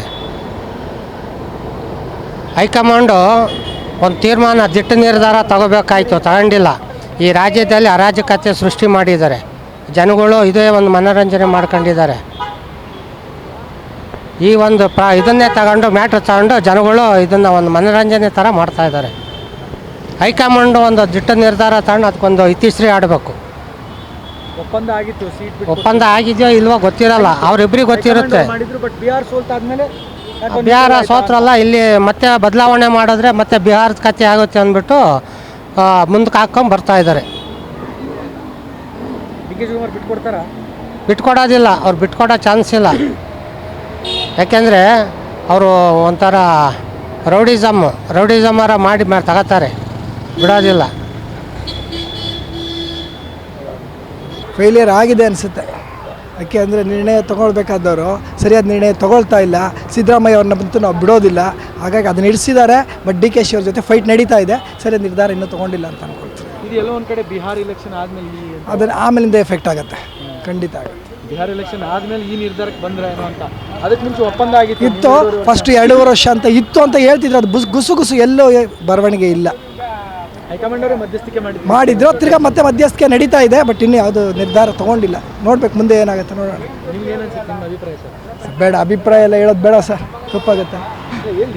ನಾರ್ಮಲ್ ಒಪಿನಿಯನ್ ನಮಗೆ ಪಬ್ಲಿಕ್ ಒಪಿನಿಯನ್ ಸಿದ್ದರಾಮಯ್ಯ ಅವ್ರು ಮಾಡಿರೋದನ್ನು ನಾವು ಸರಿಯಾಗಿ ಹೇಳೋಕ್ಕೋದ್ರೆ ಒಂದು ಒಳ್ಳೆಯದು ಆಗಿದೆ, ಕೆಟ್ಟದ್ದು ಆಗಿದೆ. ನೋಡಿ, ನಮ್ಗೆ ಇವತ್ತಿನವರೆಗೂ ಈ ಖಾತ ಕೊಟ್ಟಿಲ್ಲ, ನಾವು ಒದ್ದಾಡಿ ಸಾಯ್ತಾ ಇದ್ದೀವಿ. ಅವ್ರು ಈ ಖಾತ ಮಾಡಿರೋದು ಕರೆಕ್ಟು ಅಂತ ಅವ್ರು ಹೇಳ್ತಾರೆ. ಬಟ್ ಈ ಖಾತ ಇಲ್ಲದ್ರೆ ಒದ್ದಾಡ್ತಾರೆ. 1 ವರ್ಷದಿಂದ ನಮ್ಗೆ ಈ ಖಾತ EPID ನಂಬರ್ ಕೊಟ್ಟಿಲ್ಲ. ಯಾರಿಗೆ ಹೇಳ್ಬೇಕು ಅದನ್ನು ಕಂಡೀಷನ್ನು? ಅವ್ರು ಮಾಡಿರೋ ಸರಿ ಅನ್ಬೇಕಾ, ಇದು ತಪ್ಪು ಅಂತ ಹೇಳ್ಬೇಕಾ ಹೇಳಿ? ಇದನ್ನು ಬೇಕಾದ್ರೆ ನನಗೆ ಲೈವಲ್ಲಿ ಕೊಡಿ. ಈ ಖಾತಾಗಂತಾನೆ ಸಪ್ರೇಟ್ ಆಗಿ ಒಂದು ಮಾಡಿದ್ದಾರೆ. ಬಟ್ ಅದು ಸರಿಯಾಗಿ ಅಪ್ಡೇಟ್ ಆಗದೆ ಇದ್ಮೇಲೆ ಬೇರೆ ಪಬ್ಲಿಕ್ಗೆ ತೊಂದರೆ ಆಗಬಾರ್ದಾಗಿತ್ತು. 1 ವರ್ಷದಿಂದ ತೊಂದರೆ ಆಗಿದೆ. ನೋಡಿ, ಬ್ಯಾಂಕ್ ಇಂಟ್ರೆಸ್ಟು ಮಾಡಿಬಿಟ್ಟಿದ್ದೀವಿ ಅಲ್ಲ, ಅವ್ರು ಏನೇ ಮಾಡಿರಲಿ ಅದು ಕರೆಕ್ಟಾಗಿ ಆಗಬೇಕಾಗಿತ್ತು. ಆಗದೆ ಇದ್ಮೇಲೆ ಮಾಡಬಾರ್ದಾಗಿತ್ತು. ಬೇರೆ ಪಬ್ಲಿಕ್ಕಿಗೆ ಬೇರೆ ವ್ಯವಸ್ಥೆ ಮಾಡಬೇಕಾಗಿತ್ತು. ಈ ದುರ್ವ್ಯವಸ್ಥೆಗೆ ಯಾರು ಹೊಣೆ ಆಗ್ತಾರೆ? ಇವಾಗ 1 ವರ್ಷದಿಂದ ನನ್ನ ಪಬ್ಲಿಕ್ ಬ್ಯಾಂಕಲ್ಲಿ ಇಂಟ್ರೆಸ್ಟ್ ಬೆಳೀತಾ ಇದೆ. ಅದನ್ನು ಯಾರು ಹೊಣೆ ಹಾಕ್ತಾರೆ? ನಾವು ಯಾರನ್ನ ಹೊಣೆ ಮಾಡೋಣ? ಯಾರಿಗೂ ದೂರು ಕೊಡೋಕ್ಕೂ ಆಗಲ್ಲ, ಕೋರ್ಟಲ್ಲಿ ಫೈಟ್ ಮಾಡೋಕ್ಕೂ ಆಗಲ್ಲ. ಇವಾಗ ಮತ್ತೆ ನಾನು ಏನು ಮಾಡಲಿ ಹೇಳಿ? ಅಲ್ಟಿಮೇಟ್ಲಿ ಫೇಲಿಯರ್ ಇವಾಗ ನನಗಾಗಿಲ್ಲ. ಇವಾಗ ನಾಳೆ ಪ್ರಾಬ್ಲಮ್ ಇದೆ ನನಗೆ, ಏನು ಮಾಡೋದು? ಯಾರ ಹತ್ರ ಹೇಳಿದ್ದಾರೆ? ಅದು ಯಾರು ಉತ್ತರ ಕೊಡೋರೇ ಇಲ್ಲ. ದಿನ ಹೋಗ್ತೀನಿ ಕಾರ್ಪೊರೇಷನ್ BBMP ಆಫೀಸ್ಗೆ ಹೋಗ್ತೀನಿ, ಅವ್ರು ಹೇಳಿದ್ರೆ ಇನ್ನೊಂದು ಕಡೆ ಹೋಗಿ ಟೆಕ್ನಿಕಲ್ ಇಶ್ಯೂ ಅಂತಾರೆ, ಅಲ್ಲಿ ಹೋಗ್ತೀನಿ. ಅಲ್ಲಿಂದ ಗ್ರೇಟರ್ ಬೆಂಗಳೂರಿಗೆ ಹೋಗಿ ಅಂತಾರೆ. ಗ್ರೇಟರ್ ಬೆಂಗಳೂರಿಗೆ ಹೋಗಿನೇ ಬಂದಿದ್ದೀನಿ, ಇವತ್ತವರೆಗೂ ಬಂದಿಲ್ಲ. ತಿರ್ಗಾ ನೆಕ್ಸ್ಟ್ ವೀಕ್ ಬನ್ನಿ ಸರ್ ಅಂತಾರೆ. ಅವ್ರು ಹೇಳೋದು ಒಂದೇ ರೀಸನ್, ನೆಕ್ಸ್ಟ್ ವೀಕ್ ಬನ್ನಿ ಸರ್ ಅಂತಾರೆ. ನೆಕ್ಸ್ಟ್ ವೀಕ್ ಎಷ್ಟಾಯಿತು? 1 ವರ್ಷ ಆಗಿದೆ. ಇವತ್ತು ಬೇಕಾದ್ರೆ ಡಾಕ್ಯುಮೆಂಟ್ ಎಲ್ಲ ಸೇಲ್ ಮಾಡೋದಲ್ಲ, ಬೇರೆ ಲೋನ್ ಪರ್ಪಸ್ ಹೋಗಲ್ಲ, ಯಾರಾದರೂ ಫೈನಾನ್ಸ್ ತೊಗೊಳಕ್ಕೋಗಲ್ಲ. ಇವಾಗ ಫೈನಾನ್ಸ್ ಅವ್ರನ್ನೆಲ್ಲ ನಿಲ್ಲಿಸ್ಬಿಡಿ ಅಂತ ಹೇಳಿದ್ದಾರೆ. ಒಳ್ಳೇದು, ಫೈನಾನ್ಸ್ ನಿಲ್ಲಿಸಿದ್ದು ಒಳ್ಳೇದಾಯಿತು. ಬಟ್ ಪಬ್ಲಿಕ್ ಇಲ್ಲಿ ಸಾಯ್ತಾ ಇದ್ದೀವಲ್ಲ, ಇದಕ್ಕೆ ಯಾರಿಗೆ ದೂರು ಕೊಡಬೇಕು? ಖಾತಾ ಸಿಗ್ಲಿಲ್ದವ್ರು ಸೇಲ್ ಮಾಡೋಕ್ಕಾಗಲ್ಲ, ಲೋನ್ ತೊಗೊಳಕ್ಕೆ ಯಾವ ರೀತಿಯಲ್ಲೂ ಇಲ್ಲ, ಪ್ರಯೋಜನ ಇಲ್ಲ. ಸ್ಟ್ಯಾಂಪ್ ಡ್ಯೂಟಿ ರಾಜ್ಯಕ್ಕೆ ಟ್ಯಾಕ್ಸ್ ಅದನ್ನು ಗೊತ್ತಿಲ್ಲ. ಟ್ಯಾಕ್ಸ್ ಬಗ್ಗೆ ಏನು ಹೇಳಲಿಕ್ಕೆ ನನಗೆ ಗೊತ್ತಾಗಲ್ಲ ಅಷ್ಟು. ಬಟ್ ಇದೆಲ್ಲ ಪ್ರಾಬ್ಲಮ್ ಫೇಸ್ ಮಾಡ್ತಾ ಇದ್ದೀವಿ. ಬಟ್ ಸಫರ್ ಅಂತೂ ಆಗ್ತಾ ಇದ್ದೀವಿ.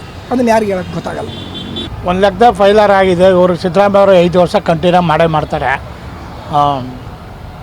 5 ವರ್ಷ ಕಂಟಿನ್ಯೂ ಮಾಡ್ತಾರೆ. ಅದು 2.5 ವರ್ಷ ಒಪ್ಪಂದ ಆಗಿತ್ತು. ಅದು ಯಾರು ಗೊತ್ತು? ಹೈಕಮಾಂಡ್ ಬಿಟ್ರೆ ಇನ್ಯಾರಿಗೂ ಗೊತ್ತಿಲ್ಲ. ಹೈಕಮಾಂಡ್ ಬಿಟ್ರೆ ಇನ್ಯಾರಿಗೂ ಗೊತ್ತಿಲ್ಲ. ಈಚೆ ಇರೋರಿಗೆ ಯಾರಿಗೂ ಹೈಕಮಾಂಡ್ ಏನು ನಿರ್ಧಾರ ತಗೋತಾರೋ ಆ ನಿರ್ಧಾರನೇ. ಸಿದ್ದರಾಮಯ್ಯ ಅವರು 5 ವರ್ಷ ಕಂಟಿನ್ಯೂ ಆಡ್ತಾರೆ ಅಷ್ಟೇ, ಆಡ್ತಾರೆ. ಸಿದ್ದರಾಮಯ್ಯ 5 ವರ್ಷ ಅಂತಾರೆ. ಅದು ನಾವು ಗ್ಯಾರಂಟಿ ಮಾಡೋಕ್ಕಾಗಲ್ಲ. 26 ತಾರೀಕು ಕಳೆದ ಮೇಲೆ ಯಾರು ಅನ್ನೋದು ಗೊತ್ತಾಯ್ತದೆ, ಅಲ್ಲಿವರೆಗೂ ಗೊತ್ತಾಗಲ್ಲ. ಸುಮ್ಮನೆ ಬಿಹಾರ ಚುನಾವಣೆ ಆದಮೇಲೆ ಯಾಕೋ ಸೈಲೆಂಟ್ ಆದ್ರೆ ಮಧ್ಯಸ್ಥಿಕೆ ಮಾಡಿದ್ರಲ್ಲಿ ಅಂತ. ಅದು ಮಾಮೂಲಿ ಟೀಕೆ ಮಾಡೋದವೆಲ್ಲ ಮಾಮೂಲಿ. ಅವ್ನ ಮಗನೇ ಹೇಳ್ದಾನೆ, ನಮ್ಮ ಅಪ್ಪನ 5 ವರ್ಷ ಚೀಫ್ ಮಿನಿಸ್ಟರ್ ಅಂತಾನೆ. ಅವ್ನಿಗೇನು ಗೊತ್ತು ಹೇಳಿ, ನೀವು ಹೇಳಿ.